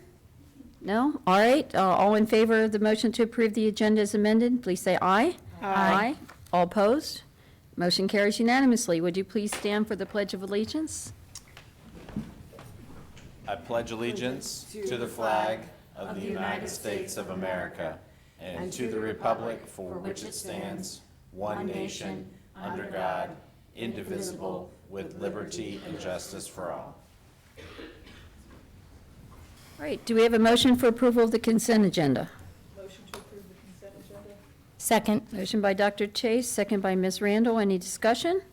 I have one question, just in going through it. Can we talk just for a second about the approval of the corrective action plan for the Head Start areas of noncompliance? You would have to separate it from. Separate it out, is that what it has to? I just, is this something we're supposed to, because they're separate, right? Well, the consent agenda is items that we're approving. In one mass. In one mass? If you're not Right. comfortable with it, you can pull that You one can, item. yeah, you can pull it out. The best time to pull it out is prior to the meeting. Okay. But we can always pull it out at the meeting. Probably most appropriate time would be when we're approving the agenda to ask that it be Okay. moved. But if you want No, to you can leave it where it pull is. it out now, I we had a can. couple questions on it, but I'll ask them all. Discussion. Yeah, can ask. why don't we have a discussion now? If you want to ask your questions, Yeah, because I we're just had a discussing couple of the. questions about Okay. how, because, I mean, some of this is past, right? But some of it is moving forward. So I kind of followed it, but I just had, I need to understand the process behind it because I don't really know a lot about how it works. She's here. Thank you, Madam Chair. We have Ms. Massey, who runs our early childhood programs, to answer any questions about the Head Start. Hi, How are you? I am fine. What can I answer for you? Can you walk me through the process? Like you have your audits, I'm assuming every year someone comes in or whatever and they find, and then you have a certain amount of time within which to implement the corrective action that they've assigned to you. Exactly. And then like I was just looking at the one thing, to be honest with you, it's not that big of a deal. I'm just trying to understand the chart. That's really all. So you have an action step, expected outcome. This is a target date of completion by July 10th. How do you have to update that to them, to this board? Like, how does that work? Tell me about your process. So, just like you said, we have an audit. It's a 5-year grant, so they come 2 or 3 times during that 5 years and do different things. And so they found 2 major areas of noncompliance that we have to address Okay. with a corrective action plan. And so part of that corrective action plan is getting approval of the plan and, from the policy council and then from the school board. Okay. And then we have to implement the plan by the date that drop dead date that they gave us for that. So that's all assigned by them. And then they'll come back Uh-huh. and they will evaluate, did we meet that plan? And they're going to talk to school board members and say, were you part of the process of approving the plan? That kind of thing. That's all I needed. I just didn't know how this Exactly. came to be. And I just wanted to make sure I understood, so thank you. I Yes, appreciate ma'am. that. That's all I have. Any other questions? Ms. Massey, when's the next meeting of the Policy Council? Next week. Next week? I know Ms. Hall said it's not going to be available next week. no, I'm on But the vacation. meeting after that, if you could let us know, Yeah. I think, it sounds like Ms. Hall said has an interest in the I Head would love to Start. go. I would love It to is just learn more. amazing to see this Policy Council in action. Now, Dr. Warner is our representative on that, so you And she's could been go awesome. If you don't mind, I'd love to come and well, you can watch. just, yeah, Dr. Warner. Well, yeah, you See, I'm could looking at go the and, chair. you We could need go and, space. you could go and observe. I mean, any of us could, but I think that it's clearly, it's a learning opportunity, and it's amazing, so impressive I with the would with the love to, and I council. apologize. I am behind the 8 ball on it and catching up, and it's such a well-written report. Like, Oh, thank you. I'm just very impressed by it. So, I just wanted to So, make sure. so I maybe understood. do you meet in August? We have a meeting in August, we have a meeting in September, we have one every month, and your clerk has those dates. And so, yes, we would love anyone to come. Yeah. And Dr. Warner has been a very faithful member of that group, Great. and we really appreciate her support as well. Yeah, would love to just hear and make Yeah. sure I know more about it. We would love to have you. Awesome. Okay, Thank so you. Ms. Hall, if you can just remind us when the August meeting will be, I think that'd be great, and you may be interested, and Ms. Guy may be interested as well. Of course, any of us senior board members, are fairly familiar, but I know I'm just in awe of Well, thank you. what that council does. And in August, they'll get more of an update at Policy Council on our progress on that plan. Oh. Yeah. Well, you can do both.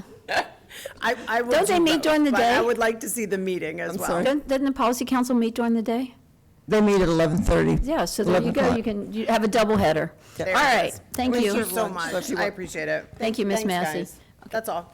All right, any other discussion? No? All in favor of the motion to approve the consent agenda, please say aye. Aye. Aye. All opposed?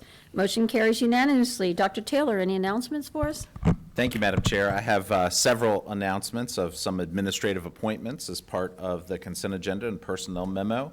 And as I call their name, I'd invite them to come forward, and after I'm reading a brief bio, just to say a few words of hello and introduce any guests that they may have in the audience this evening. First, and she was approved at our last board meeting, but folks take vacation in the summertime, and that's all right. Dr. Shonda Collins-Ritchie has joined Stafford as our new Assistant Director of Core Curriculum Support, managing the team that will provide content expertise and support across English, mathematics, science, and social studies at all grade levels. Dr. Collins-Ritchie comes to us from Spotsylvania County, where for the last 8 years she was the principal at Brock Road Elementary School. As a principal, her school saw 5 consecutive years of consistent student growth in reading and mathematics, and was recognized by in 2020 by the Virginia Department of Education for its Continuous Improvement Award. We are so proud to have Dr. Collins-Ritchie on our team. She earned her bachelor's degree in English education from Livingstone College in North Carolina, her master's in educational leadership from George Mason, and her doctorate in educational leadership from Walden University. Welcome, Dr. Collins-Ritchie. Thank you so much. Well, today marks day 4 for me here in Stafford.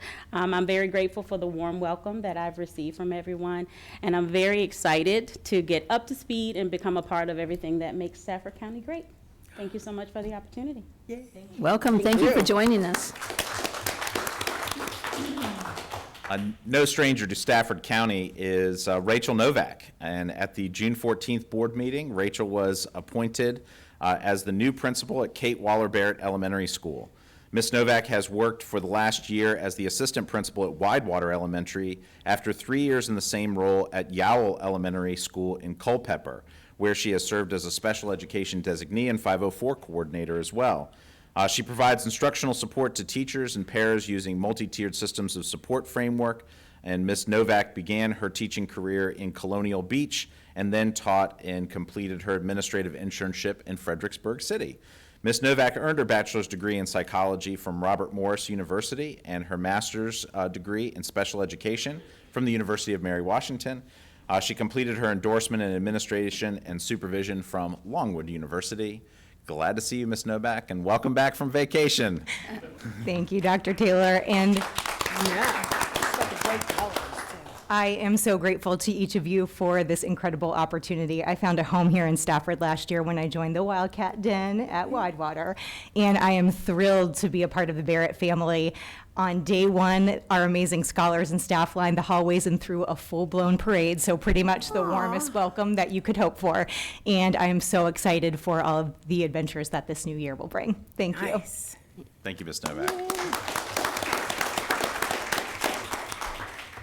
I'm very pleased to introduce Dr. Deshawn Turner, who will be the new principal at North Stafford High School. Oh, colors. And you can tell he belongs to North Nation. Orange and blue. Very apparent. As a former Wolverine, though, that's the wrong blue. Okay. I'm just kidding. Well, No, it changes. You just wait long enough, it'll come back. we'll have to wait. Match the tie too, you know. So I'm delighted to share that this is a happy return to school leadership for Dr. Turner, who previously served as the principal of Washington and Lee High School and Washington District Elementary School, both in Westmoreland County. In both schools, Dr. Turner oversaw improvements in student achievement, including for students with special needs, as well as our English language learners at those schools, which he helped both schools achieve full accreditation after a long hiatus of not being fully accredited. Dr. Turner comes to us most recently from Arlington County Public Schools, where he was the Assistant Superintendent for Human Resources. Dr. Turner has also previously served as the Superintendent for Colonial Beach Public Schools and the Director of Administrative Services for King George County Public Schools. He earned his bachelor's degree from Liberty University and a master's degree in educational leadership from American Intercontinental University and a doctorate from North Central University. Welcome to Stafford County, Dr. Turner. Yay. Well, I'd like to thank Dr. Taylor and the school board for the opportunity to work at such a wonderful school. My family and I look forward to joining North Nation. So again, thank you so much, okay? Thank Absolutely. you. Have fun. Good luck. Welcoming back to Stafford County is Shavonda Glass. Miss Shavonda Glass, affectionately known as CC, will come back to Stafford County to become the new assistant principal at Mountain View High School. Miss Glass was a business and marketing teacher for 6 years at Mountain View, as well as an online learning facilitator before becoming an assistant principal at James Monroe High School in Fredericksburg 2 years ago. While at Mountain View, Miss Glass was the family and community engagement representative for the school and was a lead teacher within the school's career and technical education program. As an assistant principal in Fredericksburg, she supervised special education programs and focused on positive behavior interventions and supports to address student discipline and conduct matters. Ms. Glass has her bachelor's degree in finance and marketing from Old Dominion University and a master's in business administration from Strayer University and a master's in educational leadership from Liberty University. Welcome back to Stafford County, Ms. Glass. I want to thank the school board, Dr. Taylor, my Wildcat family for having me back. I cut my teeth in education at Mountain View, and it's nothing but a pleasure to come back and serve as a leader in the school that I hold so dear to my heart. Oh, Yay. Thank you so much. thank you. Welcome. We'll have to welcome her at our next meeting. She's out of town, but I did want to announce that Dr. Jacinta Calzada Maroni is the new assistant principal at North Stafford High School, and she'll begin her work with Dr. Turner, and we're thrilled to have her. So thank you so much, Madam Chair, and that concludes our administrative appointments for this evening. Thank you, Dr. Taylor. Welcome. We're so excited to have all our new administrators and here to start off a really exciting school year. This is we just had a session about post-COVID. We're putting that all behind us, right, Ms. Alston? Oh, yeah. That is the Sorry. past. See you later. Moving forward, and it's great to see new people and old people, old timers coming back. Not old people. Not old people. What do you say? Returns. But welcome. Thank you for coming, and we welcome our neighbor from the south as well, as those from the north. That brings us to presentations. We have a Special Education Advisory Committee report and recommendation. Dr. Hummer. Hello.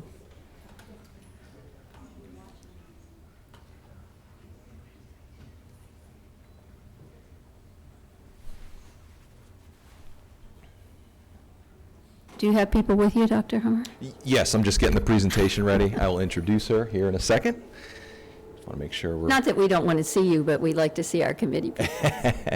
That's what I've been telling her. She's going to do great. Oh, of course. We have so much room. Move out loud. Mouse or clicker?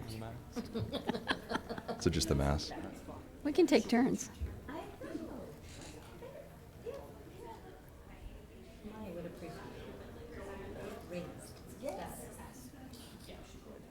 Yeah, it's just not presenting for some reason. We'll go out, come back in. Not cooperating.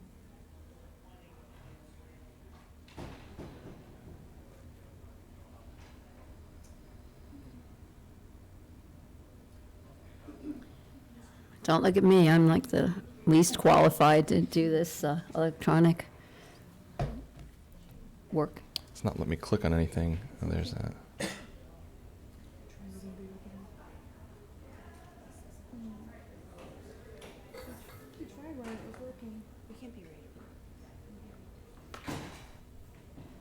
I've seen it 3 times now in the board meetings. This came out of consent. What I can do is I can log in. As for review. But she wouldn't let me ask any questions. But I will say this, we gotta print it. Yep. Get it Mhm. manuals.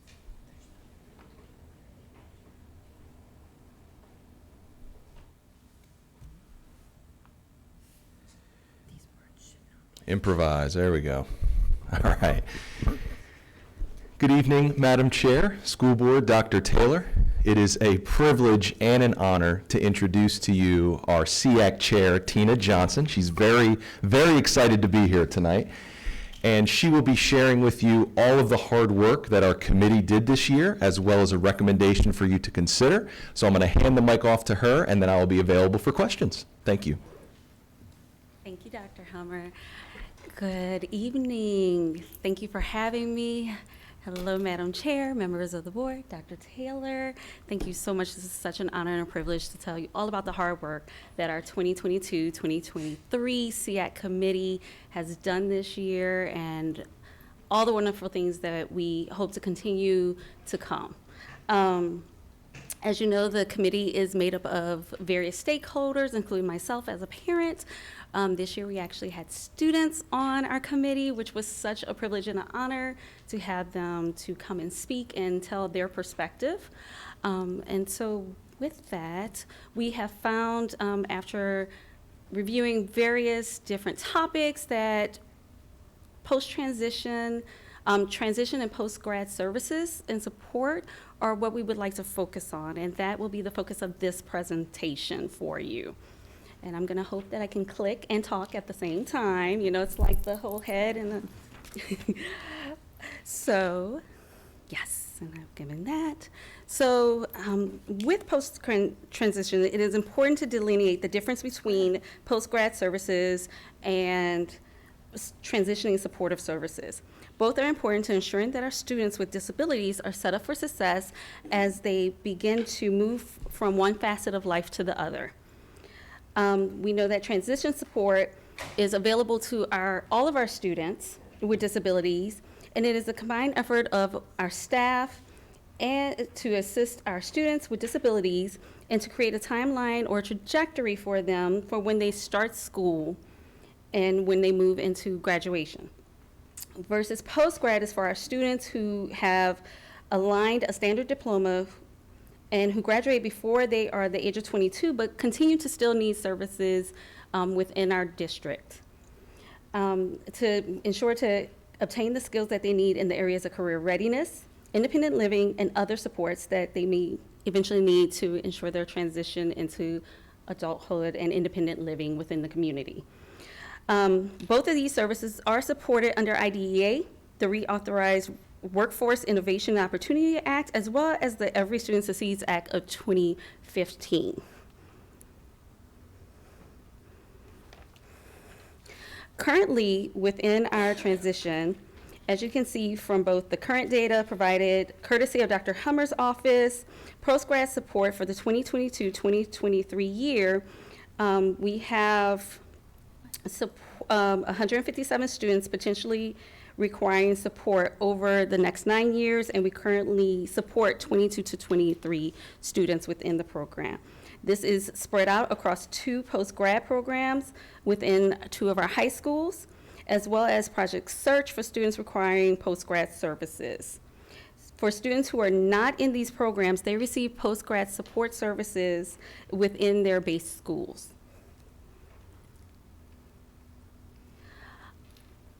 In order to support our students requiring post-grad supports, we have the following resources available for our students. We currently have 1 transition coordinator who helps to coordinate transition support for our students with disabilities, to include CBI trips, connecting families and students with community stakeholders, as well as supporting the programs that support the students at each site.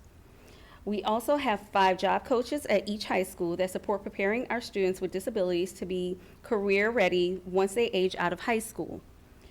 Project Search is one of our programs that are housed at Mary Washington Hospital, and we partner with them and JARS and RSVP to provide students with job readiness skills on site and help students transition into the community with a job once they have completed the year-long program.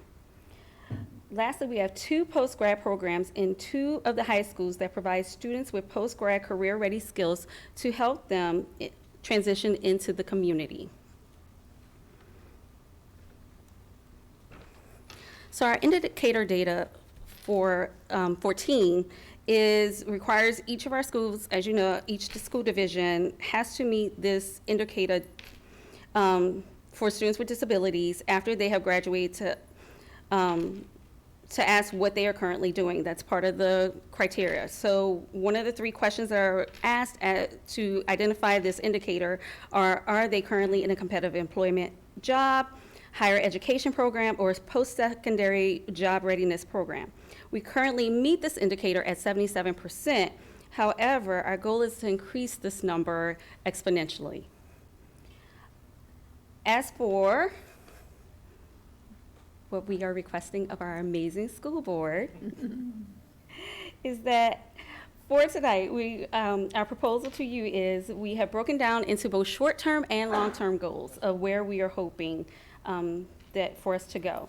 Short-term, we would like to request support to provide additional training for our elementary and middle school programs to ensure that when our students reach high school that they already have had exposure to transition readiness. Much earlier than just at the high school level and having received it at the first time.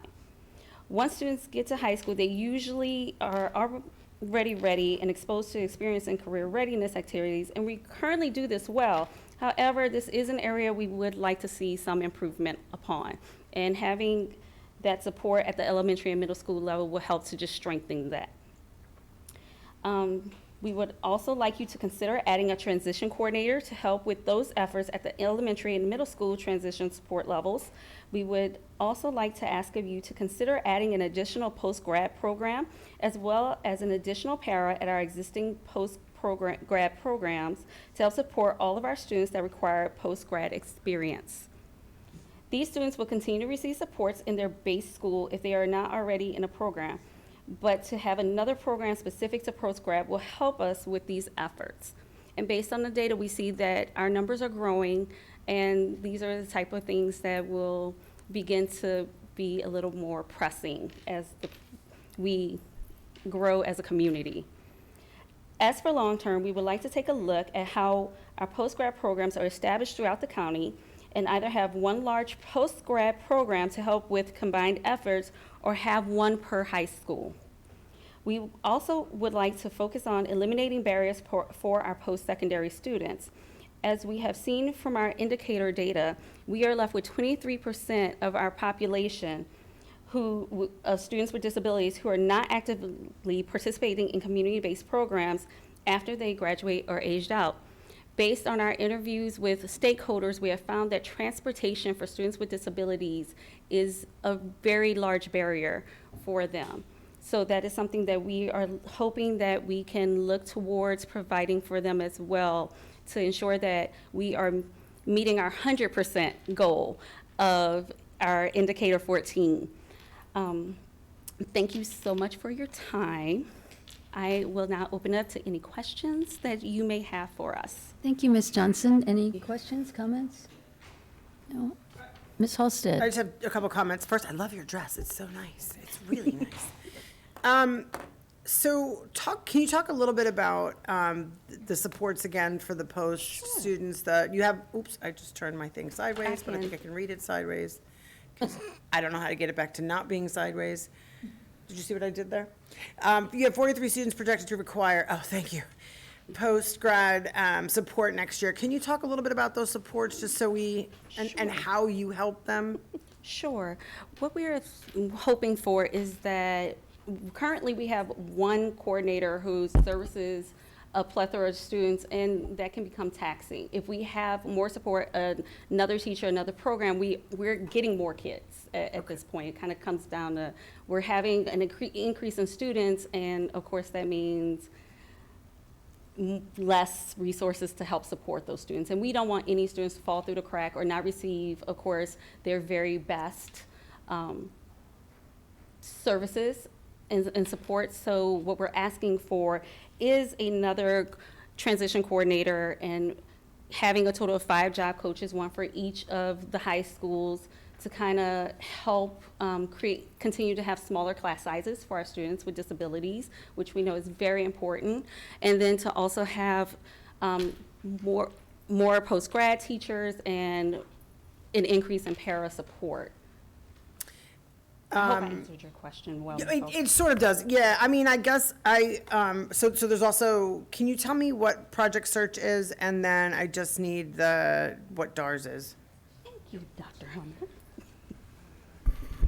And I think I can further answer your question too. Ms. Johnson did a great job, but I'm going to add to that go ahead. as well. So when a student graduates with an applied studies diploma, they can return until they're 22 to receive additional supports, life skills training, vocational training to prepare them to be immersed into the community.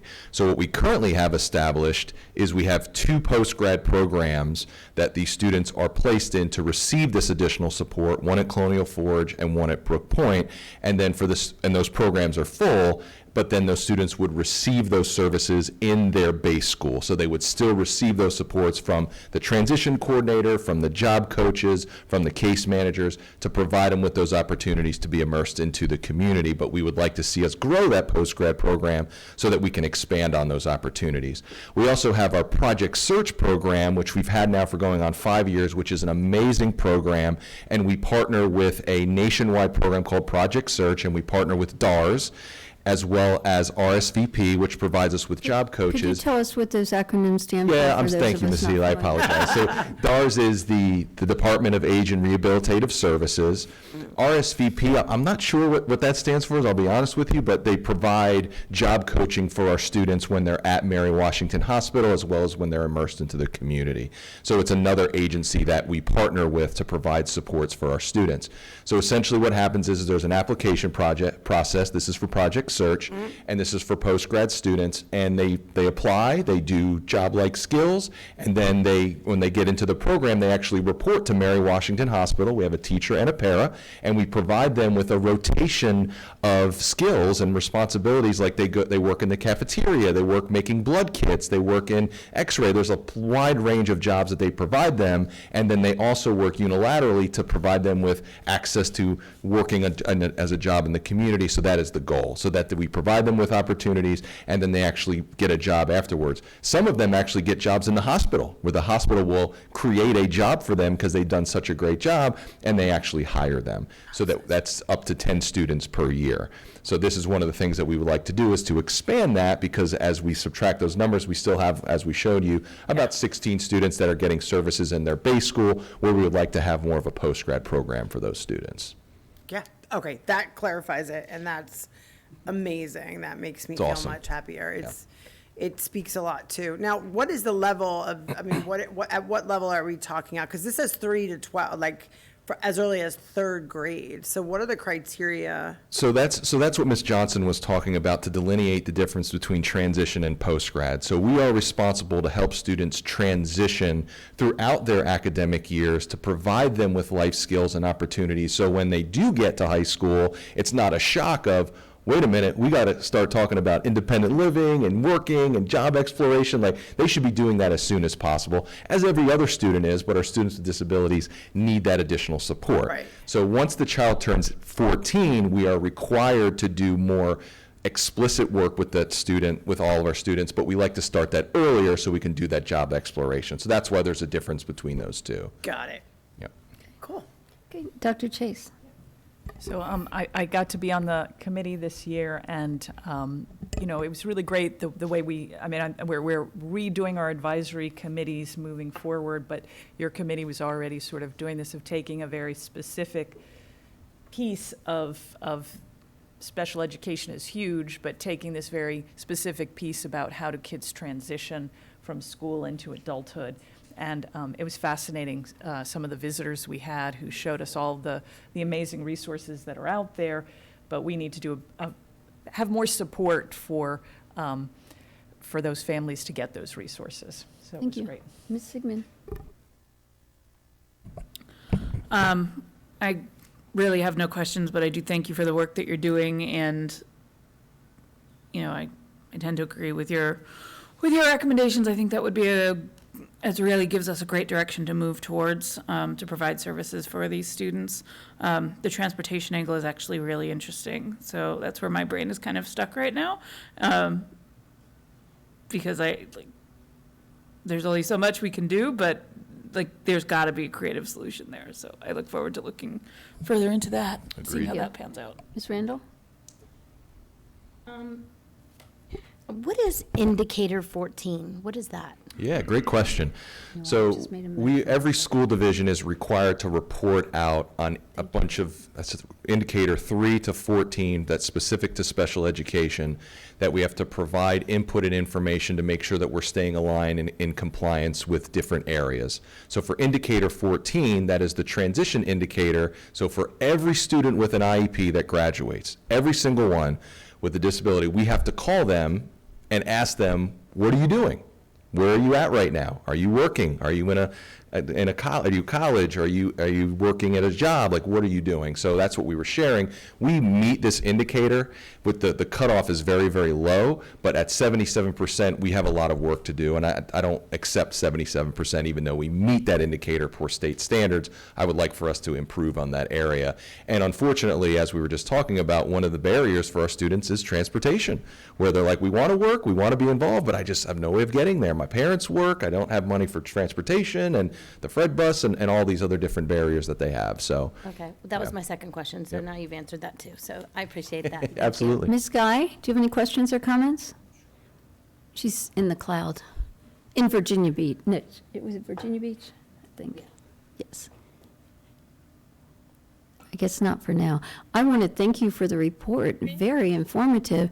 And Can you hear me? Yes. Oh, your turn. Yes. Yeah, Miss Healy, you can't tell people where I am. That was secret. Oh, well, not anymore. My stalker knows where to get me. We could, Miss Easter, well, you could make that sound better. We hear those waves in the background. Oh, I'm sorry. Ooh, that's horrible. You need me to go in? Miss, yeah, just speak up if you could. Okay, I can go in and leave the beach.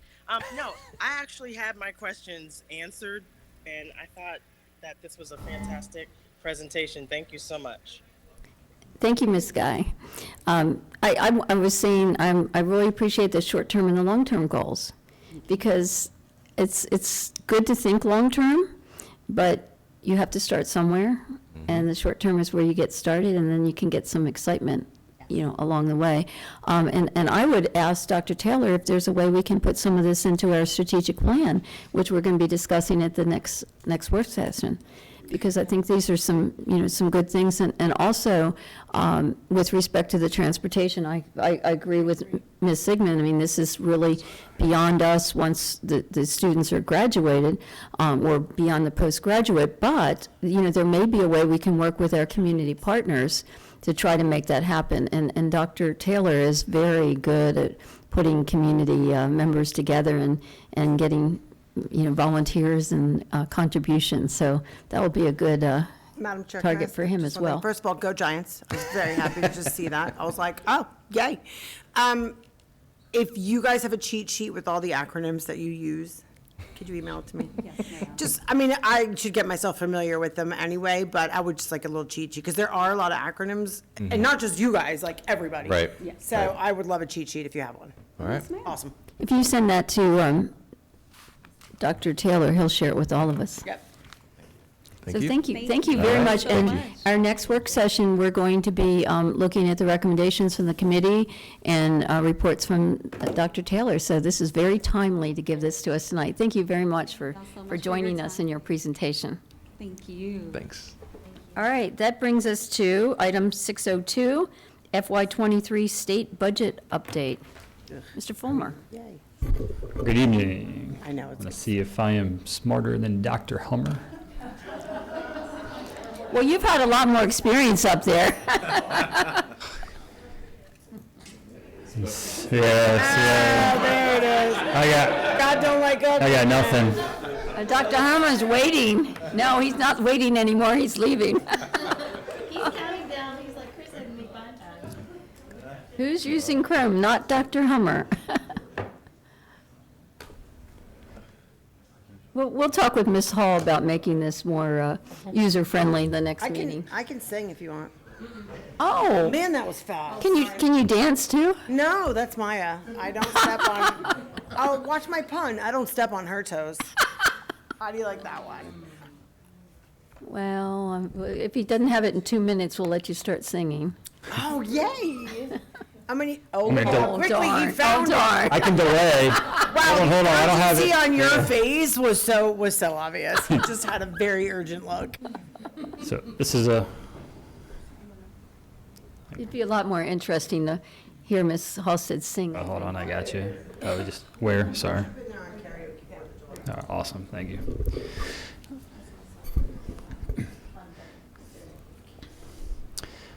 Good evening, board members. Dr. Taylor. I gave this presentation to our Fab C a few weeks ago, and then providing it to the school board this evening for additional feedback and filling you in. Really great news is, in all three areas I've listed here, we have some additional funding and some decisions to make. Really positive news coming from the state after the governor has signed the final budget after the General Assembly amendments. So as you may recall, we were actually still using the governor's budget all the way through the adopted budget that you guys voted on. And then subsequently to there, the General Assembly made some amendments and the governor adopted them. What that included was some operating revenue increases, which are recurring. Also included a bonus for SOQ funded staff, and I'll get into those details. And additionally, the state set aside some one-time construction funding. So right now, looking at presenting this to you and getting some recommendations, we will have to come back and request appropriation from the Board of Supervisors. So on our recurring operating revenue, looking at an additional $1.75 million from the state. As I mentioned, this will require an additional appropriation by the Board of Supervisors. Superintendent's laid out some recommendations and considerations for you. Number one on that list, maybe no surprise, but we added some additional funding for fuel from the time of the superintendent's budget through the approved and the adopted budget to the tune of, we increased it by about $300,000 from what was in our FY22 budget. We kind of expected our fuel prices to start to drop over time and throughout the school year. From the time that we adopted the budget, they actually steadily increased. They've started to level off and decrease a little bit, but if it was to hold about where the fuel prices are right now, we're looking at an additional $1 million that we would need in our operating budget. Additionally, the superintendent Because this is recurring revenue, we can look at some recurring expenditures. Fuel could be recurring, or it could drop off in a year, and we'll evaluate that next year. But I'm going to actually let Dr. Taylor, if you want to address some of the staffing standards recommendations you have. So one of our big projects this summer is we are reviewing the staffing standards for all of our schools. And we've noticed a couple of issues that we'll bring forward in future budget years in the 5-year budget and in the fiscal 24 budget. And a couple of them we feel like we can take a hard look at going into this budget, given the fact that we do have a little bit of increased operating revenue. These aren't in any particular order. Obviously, the fuel funding does carry some precedence because that is a hard operational expense. But looking next at our ESOL teacher staffing formula, right now we currently staff to the SOQs, which is a ratio of 1 to 50. That's a pretty alarming ratio for staffing ESOL teachers. We know that there's a better way to staff a little bit more aligned to the level that the student is at. Our level 1 students are newcomers to our community. Our level 4 students are exiting the program upon completion of that level. And so we need to account for that in a more differentiated way, and we can be a little bit more aggressive at that. Our most pressing need for ESOL staffing across the division is actually at the secondary level in middle school and high school. And so that would be an area that we would want to look at as we nail down a great number for our fuel reserve. We would be looking at ESOL teachers as being the next priority. Another area that we noticed a little bit of an irregularity is that right now we also staff to the SOQs for high school assistant principals, as we do with all of our assistant principals. Actually, we do pretty well in that camp in terms of staffing. But we count one of our high school assistant principals as a director of student activities. And that person is not really a high school assistant principal. They really are a director of student activities and does not have a job description that is directly aligned with the other responsibilities that other assistant principals have. We feel like there's enough differentiation in those job responsibilities that we would look at splitting that. And whether it lands now or whether it lands in a future budget, this is an area that concerns us because it's not really a genuine representation of what the standards of quality do spell out for that position. We're not really fulfilling that standard, I would say, in earnest. So those, I would say, are probably our 3 top. There's a couple other things that we definitely would consider. The board may recall in its adopted budget that we wanted to fund major maintenance with ongoing expense. We absolutely think that is something that we need to pursue. However, as Mr. Fulmer is going to disclose in a couple of slides, we have some construction money that will help defray some of that major maintenance expense for this upcoming year. Another initiative that was not successful in the supervisor's approved budget, but was in your approved budget, was an initiative that I brought forward on differentiating school-based funding. We absolutely think that is a great strategy as well. However, that would be something that we would have wanted to plan with families well in advance of September approval for it to have a maximum impact. So when we're making these recommendations, we're following a timeline that would look like an appropriation in September and how we might use those funds adequately, given that it would be a September appropriation, and where we might put these funds to the highest and best use. And so that's just for the operating, but we also have 2 other issues to bring before the board for consideration. So additionally, the state approved a $1,000 bonus paid to SOQ-funded staff. And a couple clarifications. Normally, when we get a bonus or any other funding, it is only for SOQ-funded staff, but then they also only pay the state share and not the local government share. So in this case, they're only funding SOQ-funded staff, but they're actually paying the full share, so they're not taking that 35% and whacking it. They are leaving the full 100% of those SOQ-funded staff. So that's a positive. The negative is we have more staff than the minimum requirements of the SOQ. And so the state is providing $3 million for those SOQ-funded staff. We need approximately $1.7 million to cover the remaining staff in the division. The state funding is actually coming from one-time federal pandemic relief funds. So kind of following suit with that, as presented a couple meetings ago, with a year-end update and some of our ESSER funding update, we do have some unallocated ESSER 3 funds. So we're kind of following suit with the county or the state and recommending that we use the balance of our ESSER 3 funds to help fill that gap there. We also looked at our health benefits fund, and we're going to be reporting back to the FABC at the next meeting on kind of the status of our health benefits fund. We have funded bonuses out of that fund a few years ago with excess reserve. After paying that, in addition, we also funded some of our OPEB reserve, about $9.7 million, I believe. And so we still have a balance in our health benefits fund, but we also want to maintain a balance in there to cover us for future increases in health benefit costs. So right now, recommending that we use our ESSER funds to fill that gap, but also looking at the health benefits fund, and we'll bring that information to the FABC on August 2nd. Lastly, the state included one-time funding, non-recurring, for FY23 only, of $8.7 million to be used towards construction projects. Once again, this requires appropriation by the Board of Supervisors. Just kind of highlighting where we're at with some of our unfunded 3R projects in 2023. On that list, we had about $8 million. 2024 was $9 million. But over the 10 years, we had over $130 million in unfunded 3R projects. So recommending that we take that $8 million and allocate it towards those unfunded 3R projects that already really been approved. We'll bring in actually that list back to the board at the next meeting for our next kind of 10 years of our 3R list. So we'll have to identify the specific projects, but right now proposing that we address those projects on our 3R list. So once again, just want to highlight all positive from the state this time around. And these are all, we have some recurring money on the operating side and then some one-time funding for the SOQ bonus, and then our construction funding is one time, but all three require appropriation from the Board of Supervisors, and we'll bring that revised resolution back at our next meeting after getting some guidance from the school board. I'll love to take any questions. Any questions? Yeah. Well, let's start with Dr. Chase.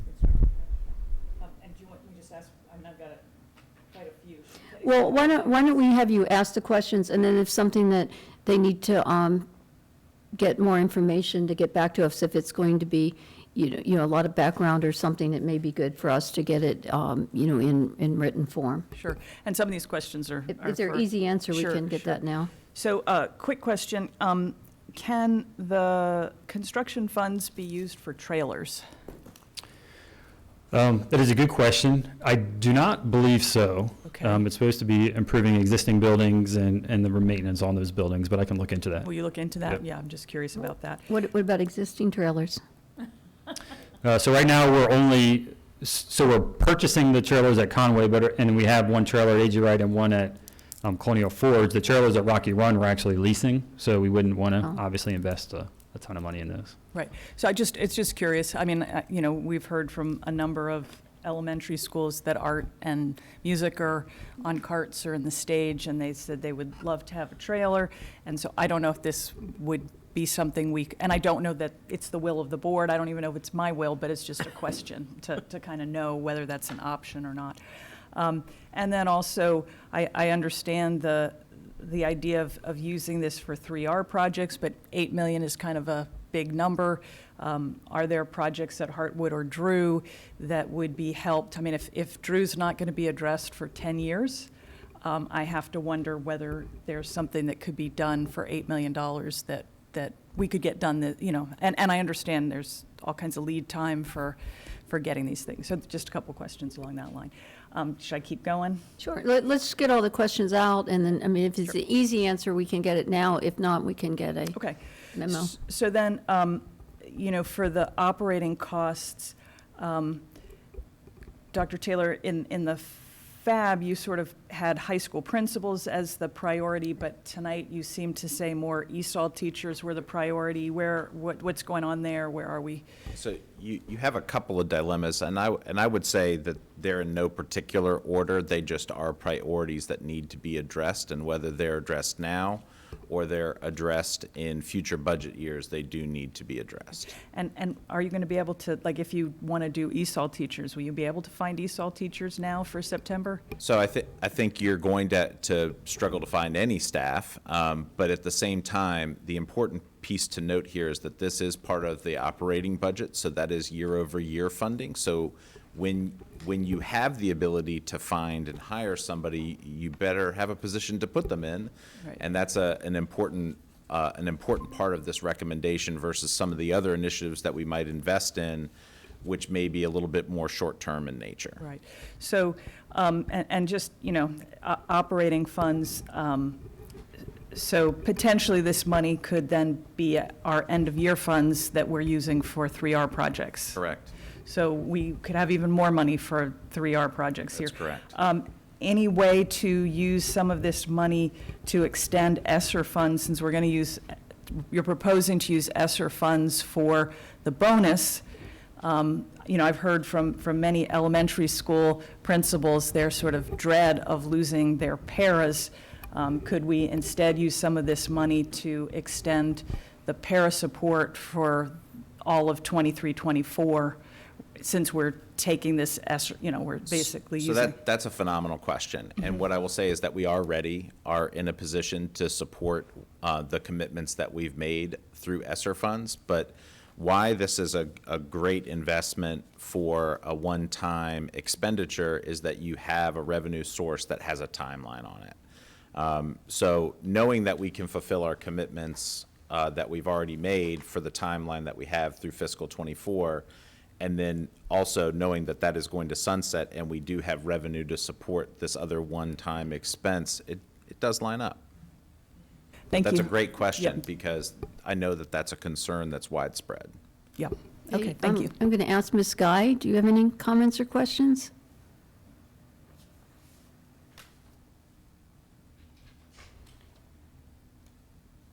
She said that she was having a little bit of an audio trouble, and she texted me that she has no comments or Okay, questions. thank you, about Ms. Mr. Hall. Warner. Ms. Sigmund? Thank you. As I was at the budget committee, so I'm going to ask a similar question that I asked there for clarity's sake. We talk about the bonuses being for SOQ positions, but we in our county, we are going to provide a bonus to every contract employee, correct? Correct. So there will be, no exceptions there from Yes. bus drivers right on top. Yes, ma'am. As And long as they're a from all contracted. funds as well, so fleet, school nutrition, our operating fund, and grants, all Okay. contracted positions. Okay. Ms. Sigmund, if I may, this is a wonderful teachable moment for the community, in that some of our positions are locally funded. And some of those positions are even classrooms funded, and not, are classroom teachers that are locally funded. The SOQs refer to the standards of quality, which are the state staffing standards. And the state staffing standards of what the state considers a level of quality is not what we would consider a level of quality. For example, a staffing standard that calls for classroom teachers to be staffed at a ratio of 1 to 35 would be completely unacceptable in Stafford County. Yet, in the Commonwealth of Virginia, that is considered quality. So we staff above that standard pretty substantially, and in many cases, it's a division-wide ratio below 25 to 1. So in that respect, that difference is covered using local revenues, and those local revenues support teachers in full, and that full cost is borne by the local government. And so those would not be considered SOQ-funded positions. So we would be responsible for that, and we would have some internal equity issues if we weren't supporting all positions that, and if we just went with SOQ-funded positions. And Dr. Taylor, can I just add, school nurses are not SOQ positions. So That's correct. the school nurses are not required by the state, but we have a school nurse in every single school. That's exactly why I asked the question to start with, is because I want to make sure that we are, providing for everyone. And it was already very generous that they're not giving us just a share of the SOQ positions, they're giving us 100% of those SOQ positions. So that makes it a little bit smaller of a nut, but I'm very, very grateful for the opportunity to do it at all. Thank you. Ms. Halsted? Hold on, sorry. This thing is, there it is. Actually, Maureen asked the question that I had, which was just to ensure that we were covering all at the, it's all the same flat rate across the board, right? Yeah, so typically when we provide bonuses, the full amount would be $1,000 to our full-time employees, and our half-time employees would receive $500. Okay, that makes sense. Still contracted part-time employees. Can you take 1 minute to explain when we look at the construction money and what we're actually looking at there? Are we talking about the original projects that were presented to us, like the fire alarm systems and all that, or just we're going back to the drawing board on the 3R project? So it would be more than just the year-end projects that we identified, so it's looking at our full, I'll say 10 years, but really it's only looking at a couple of years because we can't fund the full unfunded 10-year 3R list, which is at $130 million. But we can try to look at our first couple years of the more immediate needs that we have, whether it be fire alarms and generators that we were not able to get to at year end. And we can figure out which ones we can get completed in the timeline. But now we have set out the by the ability to state. go back and maybe reprioritize some of the things that we didn't have that before. Now we can go back, maybe look at a little more discerning and pull some things from deeper down on the list, right? Correct. Okay, because there's no limitation, not no limitation, but there's no, what's the word I'm looking for? Constraints on it, right? Like, if we say it's a construction project and we pull it out of our 3R, the money's, we don't have to obligate it, explain it, or do anything. No, I mean, it has to be for construction, repairs, and maintenance. But it can be any, like I'm saying, like, we don't have to go through the whole process of saying, Yeah, really I believe the only limitation they put on it is where it shouldn't be used for areas that are specific for extracurricular. So we're not going to go and put in new bleachers for the, field or et cetera. So this is supposed to be used for the educational spaces. Now, what about playgrounds? Because my understanding is that to a certain extent, they are an extension of the educational process. Are they? They are covered because they are part of the elementary day program.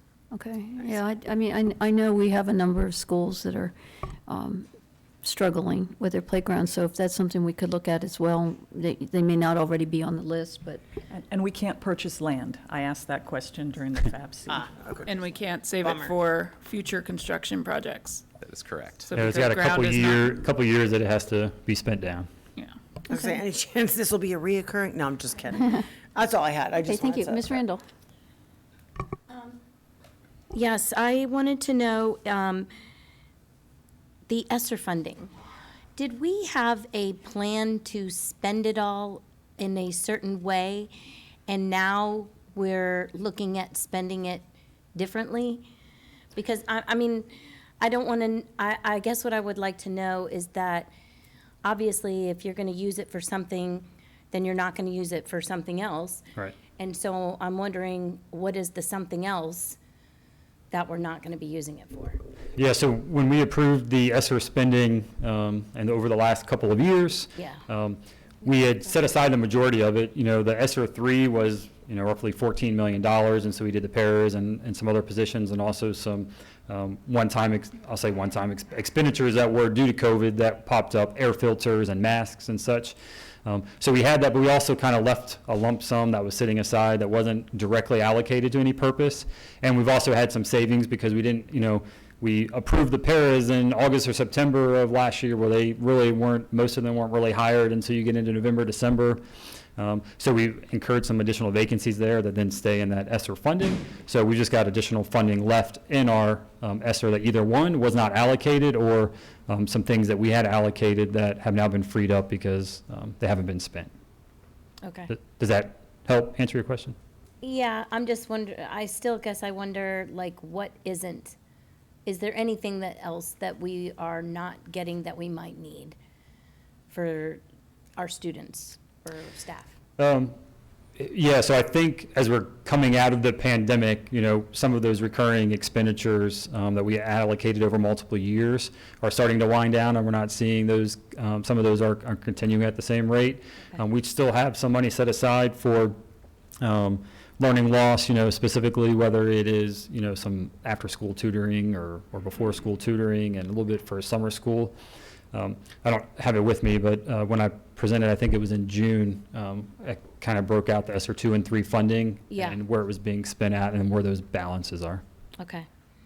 And so, well, you answered the question with the list that we just recently approved will be included in this Yes. construction projects. Okay, thank you. She's talking about the North Stafford auditorium, the couple what were they? Fire alarms and. Fire alarm, that's right, the 2 fire alarms, the We playground. Just news to you, I haven't shared it yet, but we were able to fund a couple of those fire alarms in the first couple of projects on that list, so that was good news with some year-end funding. But not all the projects on the list, as I've warned that we probably weren't going to be able to get to them all. Yeah. So they'll be under consideration along with the other projects on the Yeah, 3R they will list. probably be at the top of our list that we bring forward because they've already been identified as a pretty deep need there. Thank you. Dr. Taylor, it might be helpful if you could provide the 3R list to the board, because I know there's, some members that haven't seen it at least as many times as some others of us. And that would be good for us to review prior to when this comes back to the board for discussion. And I suggest that if anybody, on the board, as Ms. Halsted indicated, has, some interest, or Dr. Chase as well, in perhaps moving some projects up, that they, have that discussion with Dr. Taylor. And Thank you, the Madam FAB, or, maybe we can make sure that gets to the FAB prior to the meeting with the FAB, because it is ultimately going to be this board's decision as to where that money's allocated. I don't think there's any question that anything on that list is needed. It's just a matter of, where the priorities are. And this money is a gift, and we need to use it wisely. Madam Chair, as a process step in terms of where we go from here, Mr. Fulmer and I will bring hard numbers and spreadsheets tied to each of these 3 individual recommendations back to the FAB, and from there bring back to the full board at your August 9th meeting for consideration, and if approved, forwarded to the supervisors for their approval in September. Okay, and I would ask on behalf of the 4 members who aren't on the FAB, if that information that's going to the FAB could be shared with the rest of the board at the same time it's shared with the FAB, so that way we're not waiting until later on. I mean, this is an exception to the norm, that we would have this opportunity and this amount of funding available. And I think it's important for every board member to have access to that information and be prepared to have the discussion, when it comes up at the next meeting. So, and it's not anything we have to approve all at once, even if there's, I don't know if the, how the FAB's going to look at it, but some of these projects are probably not going to be able to be completed during the school year. Don't we have to go across the street to get the appropriation, so we do have to kind of specify to some degree how it's going to be spent? Well, but we only need it appropriated as we're going to spend it. So I'm just, I'm just trying to make the point that we don't have to decide this all at once. If there are areas of particular interest to, individual board members, and they want to have more of a discussion, among the board, we may not have enough time to have that discussion at the next board meeting. So it's just something that, I don't expect this to go to the FAB, have their discussion, come with a recommendation, and have it be rubber stamped. I mean, that might happen, but, this is a unique opportunity, so I want to reserve that, that right for every board member to have some input on it. I'm sorry, did you say it was is there a use it or lose it timeframe on it? That's not what this is, right? We have multiple years. You have on the I thought I heard you say that. On the construction funding. On the construction, And so, right. and I know, Ms. Healy, you're referring to the construction funding, but I just want to The clarify. 8.75 million. is Yeah, what but I'm- I do want to clarify, we will be under a little bit of a time constraint for the bonus money, so. No, I'm we only don't- talking about the and I construction. know, thing. I don't have a question about the other. I think Yep. that's very clear, what's being recommended. And my recollection, Ms. Randall, was that at the time we got this ESSER funding, we were not going to allocate all of it, that we wanted to leave a portion of it in reserve in case something came up that we may need to use it for. So I don't think, it doesn't sound like it's a matter of we're choosing to do the bonuses and not doing something else. It's just we're choosing to use this funding for the bonuses, but nothing is getting cast aside or taken off the list. Is that correct, Mr. Fulmer? Correct, yeah, and I knew you understood. I just wanted to clarify for the audience Oh, yeah. that we did have the timeline for the No, bonuses. I'm strictly talking about the construction. Yep. And it may be that everybody's in agreement and done, but maybe not. So I want to be prepared. And I have full faith in the FAB, but I do think this is of such importance to every member of this board that, we all might want to have something to, some input in it. Yep. So if we get those materials, we can always contact the FAB. And Ms. Sigmund, you're the chair of the FAB? So we can get to you. Yes, congratulations to Ms. Sigmund, chair of the FAB, and Ms. Halstead, who's chair of the governance committee. So we have fresh insight. Thank you, ladies. All right. You showed us how smart you were. You want to come back up and work those, I think Dr. Hummer didn't even stay to see the show. All right, that brings us to awards and recognitions. 7.01, recognition of members of the media being nominated to the VSBA Media Honor Roll.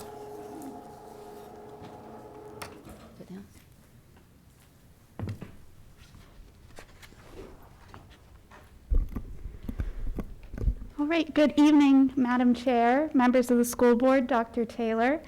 At this time, I'd like to call forward Ted Schubel from B101.5, Adele Uphouse from the Freelance Star, Drew Wilder from NBC4, and Tom Rousey from WJLA.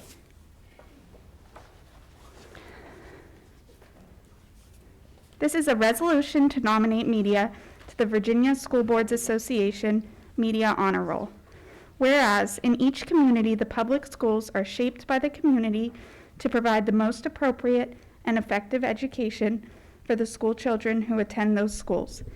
And whereas public schools are dependent upon the community's support in countless ways, including support in setting goals for the education of our children, in establishing successful volunteer and booster programs at the schools, for annual funding of operations and periodic bond elections, and in the election of qualified school board members.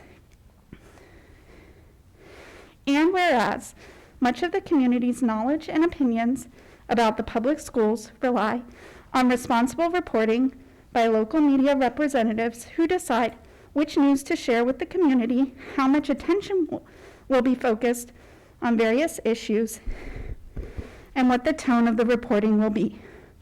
Now, therefore, be it resolved by the School Board of Stafford County that Ted Schubel from B101.5, Adele Uphouse, the Freelance Star, Drew Wilder, NBC4, and Tom Rousey, WJLA, be nominated for placement on the statewide VSBA Media Honor Roll, calling attention to the ongoing responsible and exemplary nature of reporting on this community's public schools. We express our appreciation for your balanced and accurate approach to sharing with this community both the challenges facing our schools and the successes achieved by the teachers and students. Your work has aided the Stafford community in focusing on the goal of providing the best public schools we can for the children who attend them. Adopted by the School Board of Stafford County on this 12th day of July, 2022. Thank you.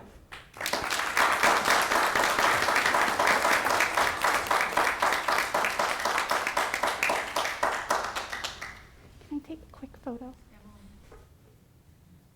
Oh, thank you. Wonderful. I just want to take a moment to ask Dr. Taylor to introduce our newest member of our communications staff, who is fresh from JMU. Oh, that's Shelby. That's Shelby.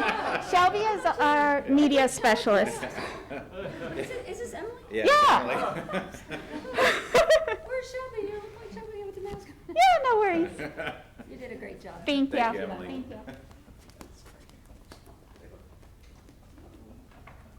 Shelby's fresh from JMU.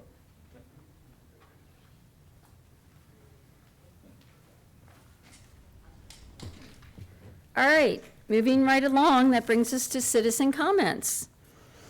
3 minutes are allotted for each speaker or group. Speakers are encouraged to provide a copy of the comments to the board clerk. Speakers shall identify themselves by name and organizational affiliation if the spokesperson represents an organization. Speakers shall also announce the purpose or topic of their comments. Citizen comment which is profane, abuse, or which threatens imminent physical harm shall be ruled out of order by the chairperson. Although the board provides the opportunity for citizen comment, individuals desiring to register complaints against division employees or division programs, services, or activities may also utilize the procedures outlined in Stafford County Public School Policy 1113, Public Complaints. Madam Clerk, do you have anyone who signed up? Yes, ma'am, 4 people did sign up. The first will be Michelle Wickman, followed by Diane Spate, and then Tina Bryan, and then Jessica Tippling. Thank you, Ms. Hall. Here's a familiar face. Good evening, members of the board, Dr. Taylor. My name is Michelle Wickman. I live in the Garrisonville district, and I'm speaking tonight on behalf of Stafford Education Association regarding the updates to state funding that Mr. Fulmer presented to you. With fuel costs being what they are and the significant growth we've seen over the past year, Dr. Taylor's recommendations for allocating the additional state funds are sound. Using the funds in this way will help ease the burden caused by current fuel prices, which were unanticipated during last year's budget development. Adding an AP and ESOL staff to high schools will help Stafford provide a better experience for its high school students and educators, particularly considering the significant rise in attendance we've seen. Since the money for bonuses has already been allocated at the state level, we know our SRQ positions are covered. Dr. Taylor is asking that you approve use of ESSER funds to make this bonus available to all staff.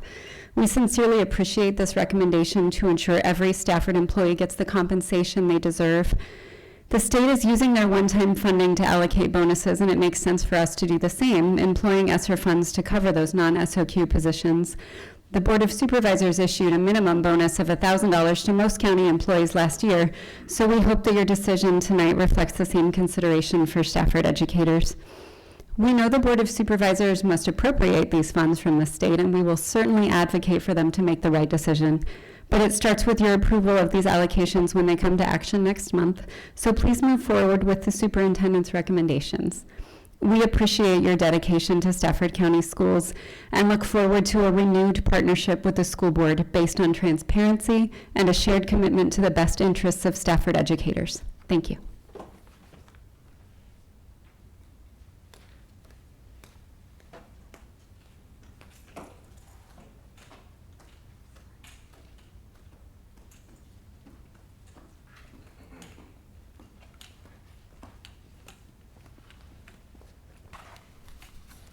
Good evening. I'm Diane Spate, and this is Lori Hunter. We are here as representatives of the Forge Orchestra Parents Association, which is the booster organization for the Colonial Forge High School Orchestra and Guitar programs. We are here to make a request that the current policy of limiting the amount of personal funds from each family of 500 for field trips be reconsidered. We are asking for the fund limitation to be raised to 700 per family. The current policy has been in place longer than I personally have been a part of the booster organization, which was 2014. Since that time, costs have continued to rise, with the greatest increase in the last year. It has always been challenging to plan these worthwhile trips within that $500 limit, but now it is impossible. In researching the surrounding counties, we found that Spotsylvania County does not have these limitations and approves the trip budgets on a case-by-case basis. Prince William County does not list the requirements specifically, but as a former music teacher in that county, I have a personal relationship with many directors there and know that they have been approved for budgets up to $700 per family. These trips are not only an opportunity for our students to work with amazing musical directors from all over the country, they also get the opportunity to perform to crowds from around the world. These trips give our students a chance to grow as performers and people well beyond the classroom. We encourage you to please reconsider this policy, as it not only impacts the group that we represent, it impacts all of the groups that provide these amazing opportunities to travel and grow. Thank you so much for your time and consideration. Oh, yes.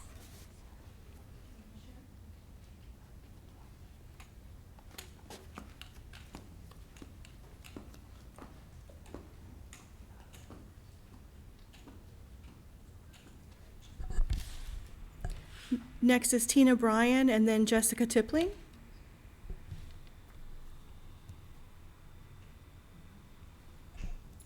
Madam Chair, I don't believe the other two are here. Oh, I'm sorry. I see somebody coming down. Hi, I'm Jessie Tippling, Falmouth District. You met my daughter Lily at the last school board meeting. She came and shared some pretty heavy stuff. And she's obviously like an awesome advocate and unafraid to speak her truth. So thank you so much for listening to her. I'm not here to help back that up. We always support her, but she is pretty strong on her own. So we let her do her own advocacy. I am here, however, to recognize two of the leaders in the county. First is Dr. Greider. He immediately made the move to go out and talk to Lily, to listen to her, learn from her, and really kind of understand what she was talking about and get to the bottom of it. And then also Mr. Batkey at Dixon Smith, I invited her to come and work through the SIP plan, the school improvement plan at the school. So she's super excited about that. She's going to lend her voice, and he's going to add something that really takes care of bullying for all kids, but also protects the kids that she shared, or that she talked about. So thank you so much for listening, and thank you to those leaders. I know one of them's here. For making the moves to really help her advocacy and improve things for these kids. Thank your daughter for us for coming.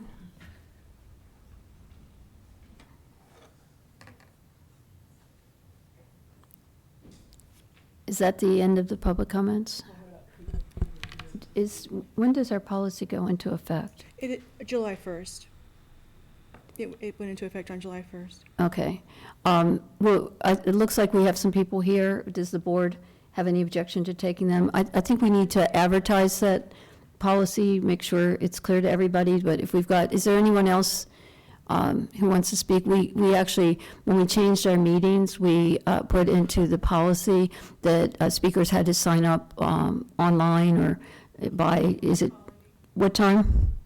By 2 p.m. By 2 p.m. on the meeting day. So if you weren't aware of that, apologize. I don't hear any objection to the board, so if you want to speak, you're welcome to come. But for future meetings, you will have to sign up, online, right, Ms. Hall? Yes, ma'am. By 2 o'clock on the meeting dates, so. Or by calling me. Thank you very much for letting me speak. I have mine on my phone, so excuse me. Get it up bigger. All right. My name is Jennifer Lombardo, and I appreciate the members of the board and Dr. Taylor for letting me speak tonight. I live in Falmouth District, and I'm here tonight just to ask that, given the changes to the high school schedule, we're going back to something that's an earlier out, that Stafford County Schools bring back the staffed after-school learning labs or study halls for high school students at all the high schools. The reason that I'm asking that is that students released at 2 p.m. first have to exit the school, then they have to exit the parking lot, which is yet another evolution, drive home or ride the bus home, change clothes, get something to eat, head back for after-school activities, for games. Some of the games you need to be there at 4 o'clock. If you're in softball, baseball, you work the field. So there isn't enough turnaround time there. And we kind of got away from students being able to stay after school in the last couple of years. So what I'm asking for is that this be done equitably across all the high schools and that not be left up to individual teams or individual sponsors of activities, because not all those are employees of the school system, and that those positions be staffed at the schools. So, that student leaves, goes and switches out their stuff in their car, if they have a car and they drove to school, or switches out at their locker, can go to study hall, and leave when they need to, or leave the library if it's a, a formal study hall or whatever, but that those students be allowed to stay on campus instead of, we all sign the piece of paper when we send, to get a parking pass, that we have to leave immediately. And I don't want that kind of pressure on the students that they're like going around the corner to sit on the curb so they can get the work done because they can't go home. So I appreciate your time. I appreciate your consideration of this concept, returning to this concept. We did used to have this, at least the high school that I'm familiar with, and I hope that that would be something we could put in place across all the high schools. So thank you very much.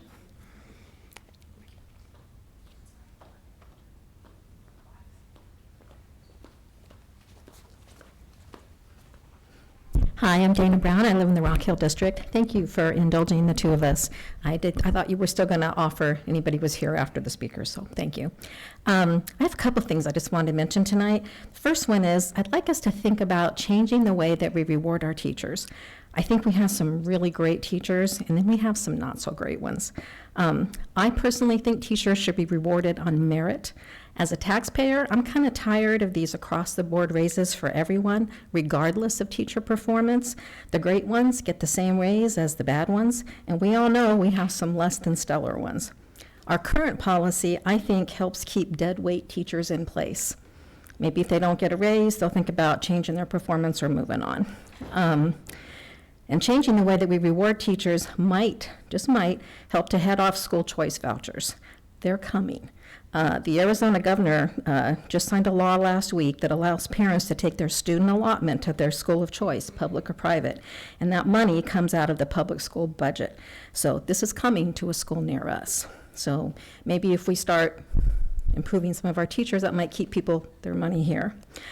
Separately, aside from that, I'd like to give a shout out to Mr. Crosswell at Mountain View High School. He's one of those great teachers that I was talking about.